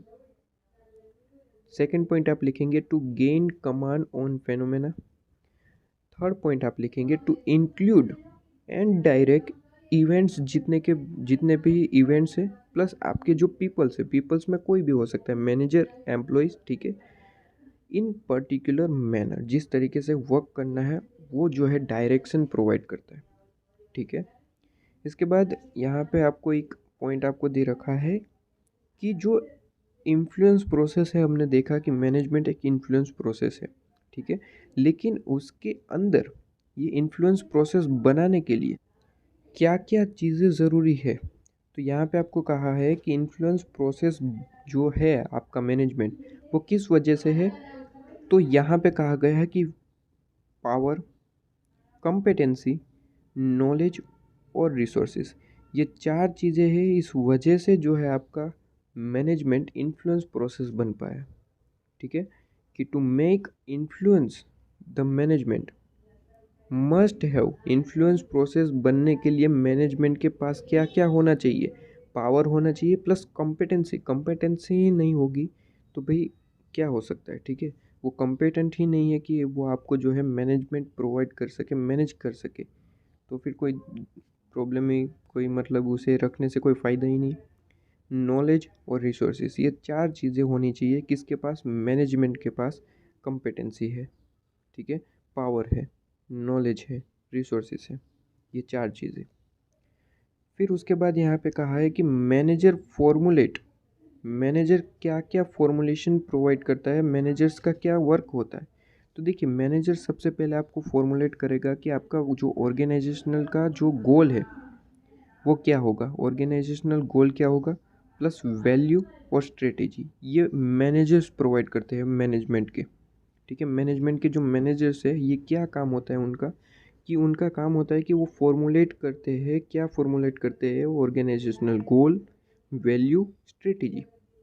और ये क्यों प्रोवाइड करते हैं, इसलिए प्रोवाइड करते हैं क्योंकि हम टू कोप, कोप का मतलब होता है कि आप जो है कोप अप कर पाए, उसके साथ मिल के काम कर पाए। अब क्या काम करना है, to cope, to adopt, to adopt और टू एडजस्ट, ये तीन चीज़ें कर पाए। ये तीन चीज़ें आपको किसके हिसाब से करनी है, आपको करना है behaviour and changes in environment. आप जो एनवायरनमेंट में जो जो चेंजेस आ रहे हैं, जो जो बिहेवियर है, उसके साथ कोप अप कर पाए, मतलब कि उसके साथ चल पाए, उसे एडोप्ट कर पाए। जैसे कि मैंने हर बार एग्जांपल दिया है कि गवर्नमेंट ने प्लास्टिक बैन कर दिया, तो उसके बदले में आप क्या यूज़ कर सकते हैं, उसे एडोप्ट किस तरीके से कर पाते हैं, वो आपको कौन प्रोवाइड करेगा, मैनेजमेंट। बेसिकली मैनेजमेंट में जो मैनेजर्स है वो डिसीजन आपको प्रोवाइड करेंगे, वो हेल्प करेंगे। तो to cope up, to adopt and to adjust, उसके हिसाब से किस तरीके से एडजस्ट किया जाए, ये तीन चीज़ें जो है वो मैनेजर्स प्रोवाइड करते हैं। ठीक है, तो मैनेजर्स का क्या काम हुआ, मैनेजर फॉर्मुलेट करते हैं क्या चीज़ें, तीन चीज़ें, गोल, वैल्यू और strategy. Organisational goal, value and strategy, ये प्रोवाइड करते हैं कौन, मैनेजर। ठीक है, मैनेजर फॉर्मुलेट करते हैं इसे। इसे फॉर्मुलेट करने का क्या कारण है, इसे फॉर्मुलेट करने का कारण है to cope, to adopt, to adjust with the behaviour and changes in environment. ठीक है, कि सारे के सारे जो चेंजेस आ रहे हैं एनवायरनमेंट में, उसे जो है हम एडोप्ट कर पाए, कोप अप कर पाए और एडजस्ट कर पाए। इस वजह से जो है मैनेजर जो है फॉर्मुलेट करते हैं गोल, वैल्यू एंड स्ट्रेटेजी। ठीक है, तो ये फर्स्ट पेज। आइए सेकंड पेज पे बात करते हैं स्ट्रेटेजिक मैनेजमेंट का, ये आपको कंप्लीट हुआ। ठीक है, तो उसको आपका जो कॉन्सेप्ट ऑफ मैनेजमेंट है दो तरीके से होता है, एक की ग्रुप होता है और एक फंक्शनल ग्रुप होता है। ठीक है, चलिए स्ट्रेटेजिक मैनेजमेंट में आगे बढ़ते हैं। स्ट्रेटेजिक मैनेजमेंट का मतलब, सबसे पहले हमने देख लिया कि बिजनेस आपकी जो पॉलिसी है, बिजनेस पॉलिसी, इसका क्या मतलब होता है। इसके बाद हमने देखा कॉन्सेप्ट ऑफ स्ट्रेटेजी, स्ट्रेटेजी का मतलब क्या होता है। ठीक है, और फिर मैनेजमेंट का मतलब देखें। अब ये दो चीज़ों को जोड़ना है, स्ट्रेटेजी एंड मैनेजमेंट, इससे बनता है स्ट्रेटेजिक मैनेजमेंट। तो स्ट्रेटेजिक मैनेजमेंट का क्या मतलब होता है वो देखना है अभी। ठीक है, स्ट्रेटेजिक मैनेजमेंट का क्या मतलब होता है, तो आइए स्ट्रेटेजिक मैनेजमेंट का मतलब देखते हैं। स्ट्रेटेजिक मैनेजमेंट जो है वो मैनेजरियल प्रोसेस है। सबसे पहले तो मैनेजरियल प्रोसेस से पहले भी मैं आपको एक चीज़ याद करा दूं कि स्ट्रेटेजिक मैनेजमेंट की आपको हिस्ट्री मैंने पढ़ा दी, कि सबसे पहले तो स्ट्रेटेजिक मैनेजमेंट क्या नाम से पहचाना जाता था, बिजनेस पॉलिसी। वो तो टाइम जाने के बाद जो है उसे स्ट्रेटेजिक मैनेजमेंट नाम दिया गया, मैंने आपको यहाँ पे पढ़ा है। ठीक है, तो ये चीज़ें सारी की सारी आपको याद होनी चाहिए। ठीक है, कि सबसे पहले तो वो बिजनेस पॉलिसी के नाम से जाना जाता था, फिर उसका नाम क्या पड़ा, स्ट्रेटेजिक प्लानिंग। उसके बाद अभी लेटेस्ट जो नाम आपके पास है वो है स्ट्रेटेजिक मैनेजमेंट। ठीक है, तो ये क्वेश्चन आ सकता है कि पहले आपका नाम क्या हुआ करता था स्ट्रेटेजिक मैनेजमेंट का, तो क्या नाम हुआ करता था, बिजनेस पॉलिसी। ठीक है, तो बिजनेस पॉलिसी के नाम से भी आप जो है स्ट्रेटेजिक मैनेजमेंट को जान सकते हैं, क्योंकि वही नाम है उसका, बस टाइम जाते उसका नाम चेंज हुआ। अब स्ट्रेटेजिक मैनेजमेंट जो है एक तरीके से मार्जिनल आपकी प्रोसेस है, सॉरी मैनेजरियल प्रोसेस है। क्या मैनेजरियल प्रोसेस है, देखिए मैनेजरियल प्रोसेस जिससे आप जो है अपने स्ट्रेटेजिक विज़न जो है, विज़न को बेसिकली हमें डिटेल में पढ़ना है आगे, लेकिन यहाँ पे बता दूँ कि विज़न जो है वो आप कहाँ तक जाने में आप सोच रहे हैं, आपकी ऑर्गेनाइजेशंस कहाँ तक जाके रुकनी चाहिए, कहाँ तक जानी चाहिए, क्या आपके गोल्स है, इसका मतलब होता है विज़न। बेसिकली इसे तो डिटेल में हमें पढ़ना है आगे, ठीक है, लेकिन यहाँ पे तो सिर्फ और सिर्फ सिंपल तरीके कि ऑर्गेनाइजेशंस को आप जो है कहाँ तक जाते हुए देखना चाहते हैं, कितनी बड़ी होते हुए उन्हें देखना चाहते हैं। ठीक है, कि भैया हमारे ऑर्गेनाइजेशंस का तो इतना नाम होना चाहिए कि वो कस्टमर नाम से पहचानना चाहिए, हमारे प्रोडक्ट को नाम से परचेस करना चाहिए, ये सारे आपके विजन से। ठीक है, तो उसे डेवलप किस तरीके से किया जाए, स्ट्रेटेजिक मैनेजमेंट हेल्प करेगा। एक मैनेजरियल प्रोसेस है जो डेवलप करता है, सबसे पहला पॉइंट है आपका, डेवलप करता है स्ट्रेटेजिक विज़न। सेकेंड पॉइंट है टू सेट ऑब्जेक्टिव, ऑब्जेक्टिव्स को आपको सेट करता है कि आपकी क्या ऑब्जेक्टिव्स होने चाहिए ऑर्गेनाइजेशंस में। वो कौन हेल्प करेगा, स्ट्रेटेजिक मैनेजमेंट। क्यों हेल्प करेगा, क्योंकि वो एक मैनेजरियल प्रोसेस है, सब कुछ मैनेज करके आपको प्रोवाइड करेगा। ठीक है, थर्ड पॉइंट आप लिखेंगे to craft strategy. To craft strategy मतलब कि आपको स्ट्रेटेजी बना के देगा। ठीक है, कि आपकी क्या किस तरीके से स्ट्रेटेजी हो सकती है जिससे आप अपने कॉम्पिटिटर को जो है कॉम्पीट कर पाए। फोर्थ पॉइंट आप देखेंगे कि to implementation evaluation the strategy. Implement करना, इवेल्यूएट करना किसे, स्ट्रेटेजी को। स्ट्रेटेजी में जो भी चेंजेस करने हैं चेंजेस करो, प्लस आपको इवेल्यूएट करना है स्ट्रेटेजी को, कोई नई दिशा देने की ज़रूरत है, कोई नई स्ट्रेटेजी बनाने की ज़रूरत है, तो वो भी आपको कौन प्रोवाइड करेगा, स्ट्रेटेजिक मैनेजमेंट जो है एडवाइस प्रोवाइड करेगा। ठीक है, ये फोर्थ पॉइंट हुआ कि implement and evaluate the strategy. इसके बाद नेक्स्ट पॉइंट आपका जो बेसिकली कौन सा पॉइंट हुआ, फिफ्थ पॉइंट। फिफ्थ पॉइंट में आप लिखेंगे initiating corrective adjustment. Initiating corrective adjustment, इसे रहने दीजिए, इनिशिएटिंग करेक्टिव एडजस्टमेंट। ठीक है, ये आपका फिफ्थ पॉइंट। क्या आपके जो करेक्टिव एडजस्टमेंट का मतलब क्या हुआ, आपने मान लीजिए कोई भी गोल डिसाइड कर लिया, ऑब्जेक्टिव डिसाइड कर लिया, अब चेंजेस के हिसाब से आपको लगता है कि ऑब्जेक्टिव में कोई चेंजेस करने की ज़रूरत है, कोई करेक्शन की ज़रूरत है, तो वो भी एडवाइस कौन प्रोवाइड करता है, स्ट्रेटेजिक मैनेजमेंट।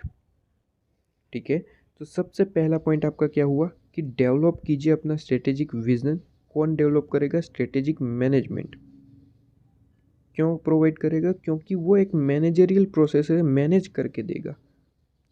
क्या मैनेज करेगा, स्ट्रेटेजिक विजन को डेवलप करना। सेकेंड पॉइंट आपको बताया जो आपका ऑब्जेक्टिव है उसे सेट करेगा, to set objective. Third point to craft a strategy, जो स्ट्रेटेजी को क्राफ्ट करके देगा, बना के देगा, आपकी स्ट्रेटेजी क्या होनी चाहिए। फिर हमने स्ट्रेटेजी बनाई तो उसे इम्प्लीमेंटेशन इवेल्युएशन की ज़रूरत होती, तो फोर्थ पॉइंट वही है, implementation and evaluation the strategy. Fifth point में आप लिखेंगे corrective changes, initiate corrective changes. ठीक है, तो 5 पॉइंट्स यहाँ पे है जिसकी वजह से हम कह सकते हैं कि स्ट्रेटेजिक मैनेजमेंट जो है एक मैनेजरियल प्रोसेस देखने को मिलता है। क्लियर है। इसके बाद यहाँ पे कहा गया है कि strategic planning an important component. यहाँ पे एक क्वेश्चन आपको पूछा जाता है कि इम्पोर्टेंट कंपोनेंट क्यों है स्ट्रेटेजिक प्लानिंग, या फिर आपको पूछा जाता है कि स्ट्रेटेजिक प्लानिंग मेजर कंपोनेंट। ये दोनों एक ही वर्ड है, इम्पोर्टेंट मेजर। तो यहाँ पे क्वेश्चन क्या पूछा जाता है कि strategic planning as a major component, important component समझाइए। तो बेसिकली यहाँ पे दो ही पॉइंट लिखने होते हैं कि स्ट्रेटेजिक प्लानिंग जो है वो डेवलप करता है स्ट्रेटेजी को टू मीट कंपटीशन, यहाँ पे लिखा है। सबसे पहला पॉइंट आपको लिखना है कि जो स्ट्रेटेजिक प्लानिंग है वो डेवलप करता है क्या, स्ट्रेटेजी को। क्यों करता है? टू मीट कंपटीशन, जो भी हमारी कंपटीशन है उसमें हमें मीट कर पाए, इसलिए इसके लिए हमें स्ट्रेटेजी की ज़रूरत होती है। और स्ट्रेटेजी कौन डेवलप करके देगा? स्ट्रेटेजिक प्लानिंग, सबसे पहला पॉइंट। और सेकेंड पॉइंट, दो ही पॉइंट लिखने। सेकेंड पॉइंट आपको लिखना है ensuring long term survival and growth of company.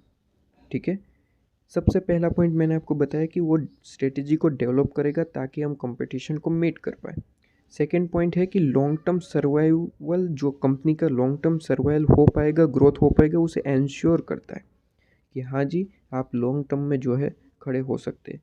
अगर नहीं हो सकते तो क्या चेंजेस करने चाहिए जिससे आप लॉन्ग टर्म में सर्वाइव कर पाए। ये सारी जो है इन्फॉर्मेशन स्ट्रेटेजिक प्लानिंग प्रोवाइड करता है। ठीक है, तो स्ट्रेटेजिक प्लानिंग मेजर कंपोनेंट क्यों कहा जाता है? तो दो ही पॉइंट है। सबसे पहला पॉइंट है कि डेवलप करता है वो स्ट्रेटेजी को ताकि आप कंपटीशन को मीट कर पाए। और सेकंड पॉइंट है कि लॉन्ग रेंज जो सर्वाइवल है और ग्रोथ है कंपनी का, वो एंश्योर करके देता है। ठीक है, इसके बाद यहाँ पे आपको एक क्वेश्चन पूछा जाता है कि आपके स्ट्रेटेजिक जो मैनेजमेंट है उसकी क्या ऑब्जेक्टिव्स रहे। Objectives of strategic management, strategic management की क्या ऑब्जेक्टिव्स है? तो देखिए ऑब्जेक्टिव्स में दो ही आपको चीज़ें दे रखी है, टू।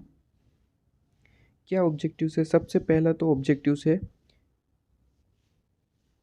क्रिएट, ये रहा आपका, टू क्रिएट कॉम्पिटिटिव एडवांटेजेस। और यहाँ से ये रहने दीजिए, आप जो मैं चीज़ें कह रहा हूँ उतना ही कीजिए।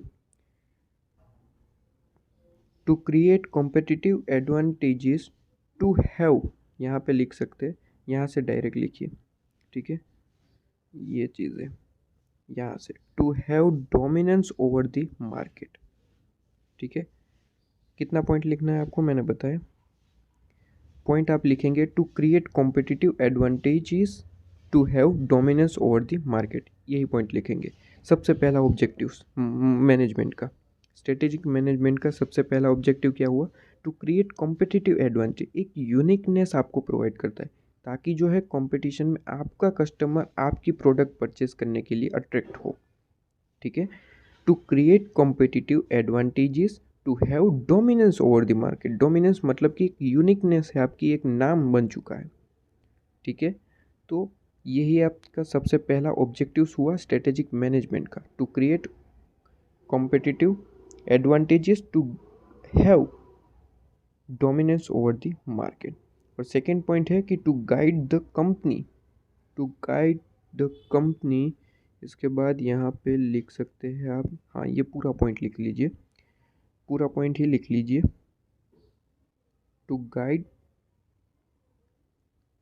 Guide the company successfully through all changes in environment, ये रहने दीजिए। ऑल चेंजेस इन एनवायरनमेंट, जितने भी चेंजेस हो रहे हैं एनवायरनमेंट में उसे आप सक्सेसफुली compete किस तरीके से कर पाए, उसकी गाइडलाइंस कौन प्रोवाइड करेगा? मैनेजमेंट। क्लियर है? बहुत ही सिंपल सा टॉपिक। दो ही ऑब्जेक्टिव है। सबसे पहला ऑब्जेक्टिव है कि आपका जो कॉम्पिटिटिव एडवांटेज है उसे किस तरीके से आप जो है ले सकते हैं और अपना जो डोमिनेंस है वो क्रिएट कर पाते हैं। वो एक सबसे पहला ऑब्जेक्टिव होता है स्ट्रेटेजिक मैनेजमेंट का। और दूसरा ऑब्जेक्टिव है कि एनवायरनमेंट में जितने भी चेंजेस है उसे आप किस तरीके से एडॉप्ट कर पाए, उसकी गाइडलाइंस प्रोवाइड करता है। ठीक है, फिर इम्पोर्टेंस ऑफ स्ट्रेटेजिक मैनेजमेंट। तो देखिए इम्पोर्टेंस किस तरीके से हो सकते हैं। सबसे पहला इम्पोर्टेंस है कि वो आपको गोल्स एंड मिशंस डिसाइड करके देगा, जैसे कि मैंने यहाँ पे आपको आगे भी पढ़ाया था कि वो गोल्स और मिशंस जो है वो आपको डिसाइड करके देता है। प्लस आपका इम्पोर्टेंस है यहाँ पे, सेकेंड इम्पोर्टेंट है, सेकेंड इम्पोर्टेंट आप लिखेंगे यहाँ पे, ये रहा। सेकेंड इम्पोर्टेंट आप सबसे पहले लिखेंगे कि वो जो है help organisations to be a proactive. Proactive का मतलब क्या होता है? देखिए यहाँ पे मैंने आपको बताया कि आप जो है वो वाला वीडियो पहले देखेंगे, प्रोएक्टिव और रिएक्टिव।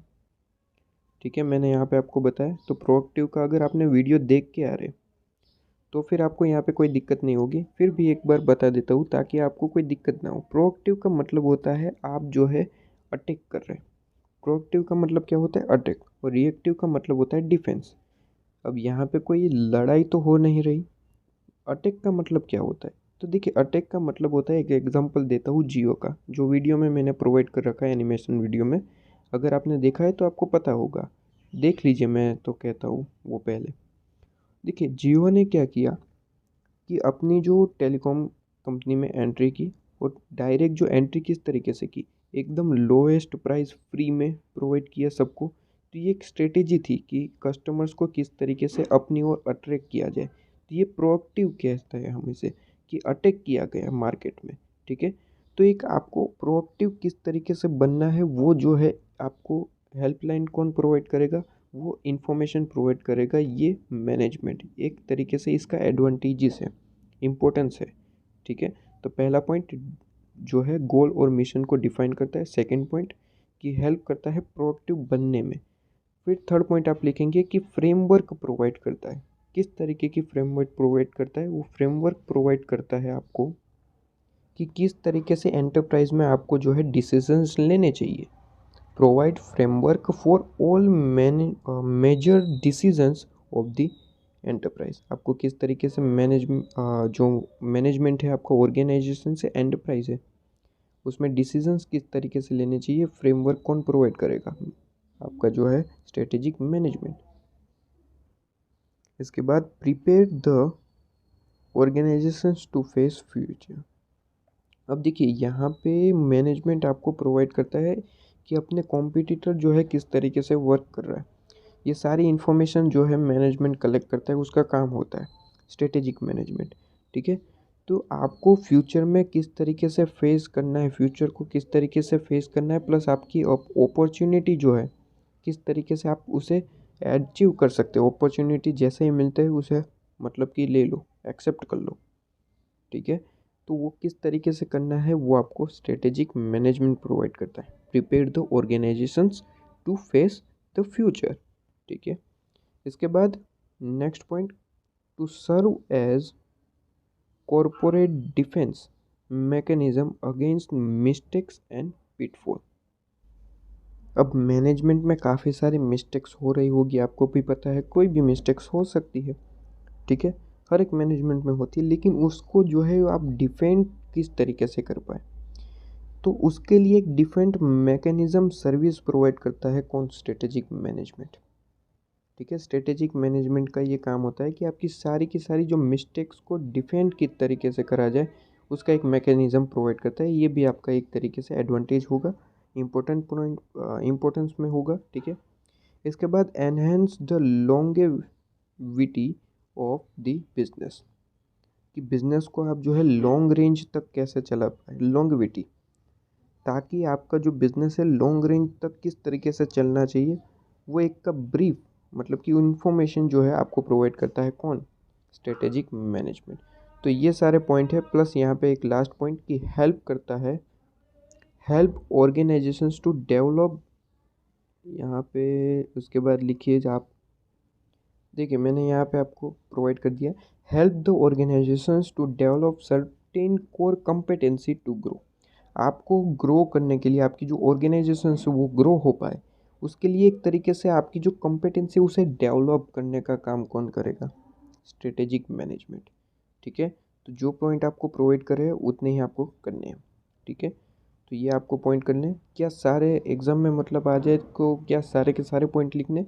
नहीं, 5 पॉइंट कोई भी कर लीजिए, 5 पॉइंट्स आपको याद होने चाहिए, बाकी सारे जाने दीजिए। ठीक है, कितने पॉइंट्स हैं यहाँ पे? 3 3 6 7 पॉइंट्स है, कोई भी 5 पॉइंट्स कर लीजिए, बहुत मोर देन सफिशिएंट।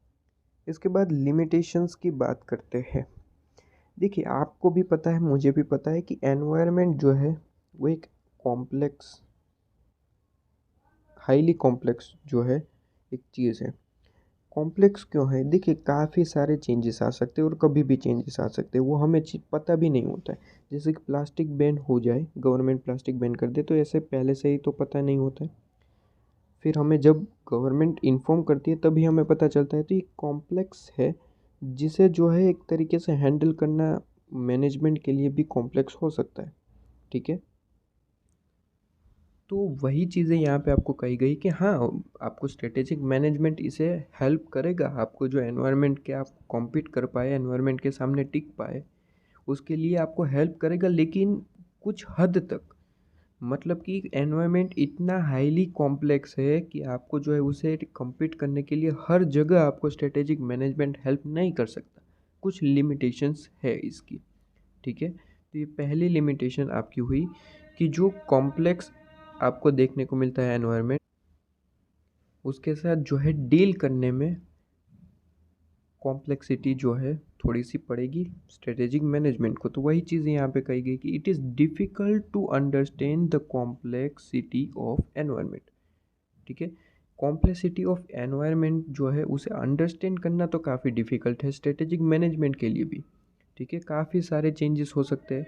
तो इतना तो भाई आपको जो है डिफ्रेंसिएशन आपको पता ही होगा कि भैया कितनी कॉम्प्लेक्सिटी है एनवायरनमेंट में। कोई भी मान लीजिए एक कॉम्प्लेक्सिटी, तो एग्जांपल दूँ तो मान लीजिए कोई कॉम्पिटिटर ही मार्केट में आ गए, जैसे कि एयरटेल वोडाफोन तो हुआ करते थे, जियो ने एंट्री लगा दी। तो एक तरीके से एनवायरनमेंट में काफ़ी सारे चेंजेस होते हैं, कॉम्प्लेक्सिटी है एनवायरनमेंट में। तो मैनेजमेंट हर जगह आपको जो है हेल्प नहीं कर पाता इस तरीके से। ठीक है, फिर सेकंड पॉइंट आपको लिखना है टाइम कंज्यूमिंग प्रोसेस है। जी बिल्कुल, आपको अगर एनालिसिस करना है तो थोड़ा सा टाइम चाहिए। क्यों टाइम चाहिए? क्योंकि आपके कॉम्पिटिटर क्या कर रहे हैं, इनका कितना बिजनेस हो रहा है, उनका क्या कॉस्ट रही, उनकी क्या प्रॉफिट रहा, प्लस मार्केट में कस्टमर्स का क्या ट्रेंड चल रहा है। ये सारी चीज़ें ऐसे ही तो पता नहीं लगेगी, टाइम चाहिए इसके लिए। टाइम कंज्यूमिंग प्रोसेस आपको देखने को मिलती है। और थर्ड पॉइंट आपको लिखना है कि कॉस्टली प्रोसेस है। अब सीधी सी बात है, अगर ये सारी चीज़ें आपको जाननी है तो इसके लिए आपको जो है काफ़ी सारे इंफॉर्मेशन चाहिए। इंफॉर्मेशन प्रोवाइड करने के लिए काफ़ी सारे लोगों को काम पे लगाना होगा, प्लस आपको थोड़ा सा ज़्यादा खर्चा करना पड़ेगा। ठीक है, अपनी कॉस्ट कम हो, इन्वेस्टमेंट बढ़े, इसके लिए भी खर्चा करना पड़ेगा। तो ये काफ़ी सारी एक तरीके से कॉस्टली प्रोसेस जो है साबित होती है। ठीक है, और इसके बाद आप देखेंगे फोर्थ पॉइंट। टोटल 4 पॉइंट है लिमिटेशन में, फोर्थ पॉइंट आप लिखेंगे difficult. It is difficult to estimate the competitive response to firm's strategy. अब ये एग्जांपल आपके सामने ही है। कौन सा एग्जांपल?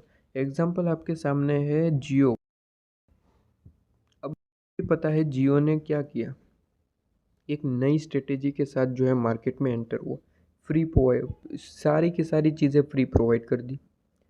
तो ये इसे कम्पीट करने के लिए एयरटेल वोडाफोन को काफ़ी टाइम लग गया। ठीक है, तो स्ट्रेटेजिक मैनेजमेंट की एक लिमिटेशन हो सकती है कि जो ये कॉम्पिटिटिव रिस्पॉन्स देने में काफ़ी सारी डिफ़िकल्टी आ सकती है। ठीक है, तो वही चीज़ है। सबसे पहला पॉइंट है कि एनवायरनमेंट कॉम्प्लेक्सिटी है। कॉम्प्लेक्सिटी एनवायरनमेंट की वजह से जो है हमें थोड़ा सा टाइम लग सकता है, इसे डील करने में थोड़ी सी आपको जो है प्रॉब्लम्स आ सकती है। सेकेंड पॉइंट बताया एक टाइम कंज्यूमिंग प्रोसेस है। थर्ड पॉइंट बताया कॉस्टली प्रोसेस है। और फोर्थ पॉइंट आपको बताया कि ये डिफ़िकल्ट है to estimate the competitive response to firm strategy. ठीक है, इसके बाद नेक्स्ट पॉइंट है आपका स्ट्रेटेजिक लेवल। बेसिकली लेवल 3 तरीके के होते हैं, कॉरपोरेट लेवल, दूसरा बिजनेस लेवल, तीसरा फंक्शनल लेवल। और मैं यहाँ पे एडवाइस करूँगा, बहुत ही अच्छा आपको नोट्स के साथ वीडियो प्रोवाइड किया है। एनिमेशन जो वीडियो पार्ट की जो प्लेलिस्ट है उसमें नोट्स के साथ प्रोवाइड करा है, वो वीडियो आप देखेंगे। ठीक है, नोट्स भी आप वही नोट डाउन करेंगे, वही करना है जो आपको वहाँ पे बताया गया। तो उसका भी लिंक डिस्क्रिप्शन में डाल देता हूँ। दो चीज़ें मैं आपको डाल दूँगा नीचे। आप जैसे ही डिस्क्रिप्शन में जाएंगे आपको लिखा हुआ मिलेगा, वहाँ पे क्लिक करना है। क्या लिखा होगा? पहला तो लिखा होगा स्ट्रेटेजी इज़ अ प्रोएक्टिव और रिएक्टिव। ठीक है, पार्टली प्रोएक्टिव पार्टली रिएक्टिव, वैसा लिखा होगा। और उसके बाजू में आपको लिंक मिलेगी, उस लिंक पे क्लिक करने से आपको है ये वीडियो मिलेगा। ठीक है, उसके ही नीचे डिस्क्रिप्शन में उसके जो ये आपको लिंक प्रोवाइड करी उसके ही नीचे लिखा होगा स्ट्रेटेजिक लेवल इन ऑर्गेनाइजेशंस, वहाँ पे भी एक लिंक प्रोवाइड करी होगी। जैसे ही उस लिंक पे आप क्लिक करेंगे आपका ये वीडियो स्टार्ट हो जाएगा। ठीक है, तो इस वीडियो को ज़रूर देख लीजिएगा। और फिर ये इम्पोर्टेंट पॉइंट है लेकिन सिंपल पॉइंट है, आपका लास्ट पॉइंट जो इस चैप्टर का इम्पोर्टेंट पॉइंट है लेकिन सिंपल पॉइंट है कि strategic management in government and non profit organisation. मतलब कि जो स्ट्रेटेजिक मैनेजमेंट है वो गवर्नमेंट के लिए प्लस नॉन प्रॉफिट ऑर्गेनाइजेशन से उसमें किस तरीके से काम करता है। तो बेसिकली यहाँ पे आपको पॉइंट वाइज काम करना होता है। सबसे पहला स्ट्रेटेजिक जो मैनेजमेंट का सबसे पहला पॉइंट आता है कि ऑर्गेनाइजेशंस दो तरीके की होती है। सबसे पहला पॉइंट क्या है कि क्लासिफिकेशंस ऑफ ऑर्गेनाइजेशन। सबसे पहला पॉइंट क्लासिफिकेशन ऑफ ऑर्गेनाइजेशन। देखिए ऑर्गेनाइजेशंस दो तरीके की हो सकती है, कॉमर्शियल हो सकती है, नॉन कॉमर्शियल हो सकती है। अब कॉमर्शियल का मतलब जिसे प्रॉफिट चाहिए, जो प्रॉफिट के लिए ही काम कर रहे हैं, जिसका मेन मोटिव ही है कि प्रॉफिट कमाना है। और नॉन कॉमर्शियल का मतलब प्रॉफिट कमाना मोटिव नहीं है, वो एक तरीके से चैरिटेबल एक्टिविटीज़ कर रही है, एजुकेशनल पर्पस के हिसाब से एक्टिविटीज़ कर रही है, प्रॉफिट उनका मोटिव नहीं है, वो एक तरीके से नॉन कॉमर्शियल है। ठीक है, पहला पॉइंट। सेकेंड पॉइंट है एजुकेशनल इंस्टीट्यूट। एजुकेशनल इंस्टीट्यूट जो है आपको पता है कि अभी आप लेटेस्ट देखिए, पहले के टाइम क्या हुआ करता था, आपको जो है मान लीजिए कोई पहले के टाइम ऐसे कोरोना जो एक्टिविटीज़ जो अभी आई थी, कोरोना पहले आई होती तो क्या होता, सबको घर में ही बैठना होता, जो कि अभी भी बैठे, लेकिन पहले जो है स्टूडेंट जो है वो घर में ही बैठे रहते, एकदम से एजुकेशन स्टॉप हो जाता। लेकिन अभी टेक्नोलॉजी के कारण जो है आप घर में बैठे बैठे भी ऑनलाइन एजुकेशन ले पाए। ये किसकी वजह से, एक आपकी जो है ट्रेंड वजह से, टेक्नोलॉजीज़ की वजह से, टेक्निक्स है। ठीक है, तो ये सारी टेक्निक्स आपको जो है एजुकेशन में भी देखने को मिलता है, टेक्निक्स एंड कॉन्सेप्ट, जिसकी वजह से आज जो है एजुकेशन जो है आगे बढ़ चुका है। ठीक है, ऑनलाइन कॉलेज डिग्री भी आपको प्रोवाइड कर दी जाती है, इंटरनेट टेक्नोलॉजी प्रोवाइड है, कंप्यूटर जो इंफॉर्मेशन है वो आपको प्रोवाइडेड है। मतलब कि आप जब पढ़ रहे होगे आपको भी पता है कि भैया कंप्यूटर की जो है बेसिक इन्फॉर्मेशन जो है या फिर कंप्यूटर सब्जेक्ट जो है वो आपके लेवल पे आपको दिया जाता है।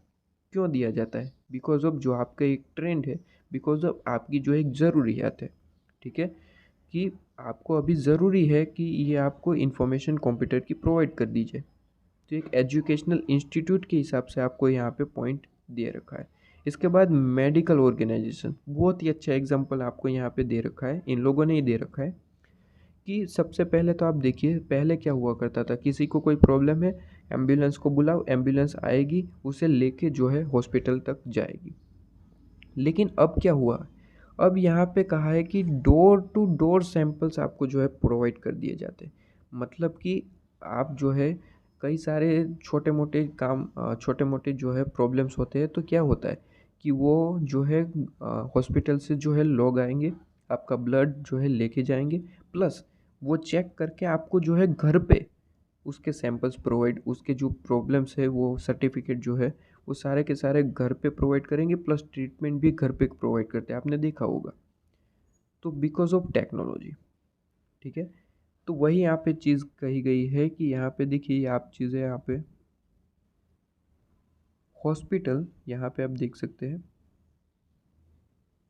एक मिनट ज़रा, ये रहा क्या चीज़ें लिखी है, hospitals are beginning to bring service to patient as much bringing the patient to hospital।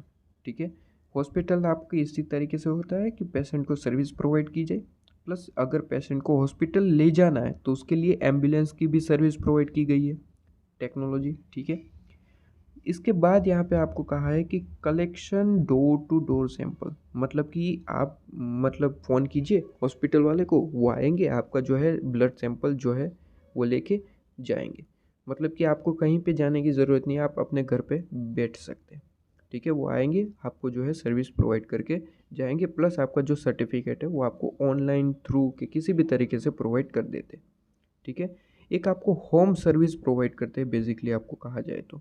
ठीक है, तो वही चीज़ें सारी है, आप एक बार रीड करेंगे तो भी आपको पता चल जाएगा, और सिर्फ इतना करना है जितना आपको प्रोवाइड कर रखा है इस नोट्स में।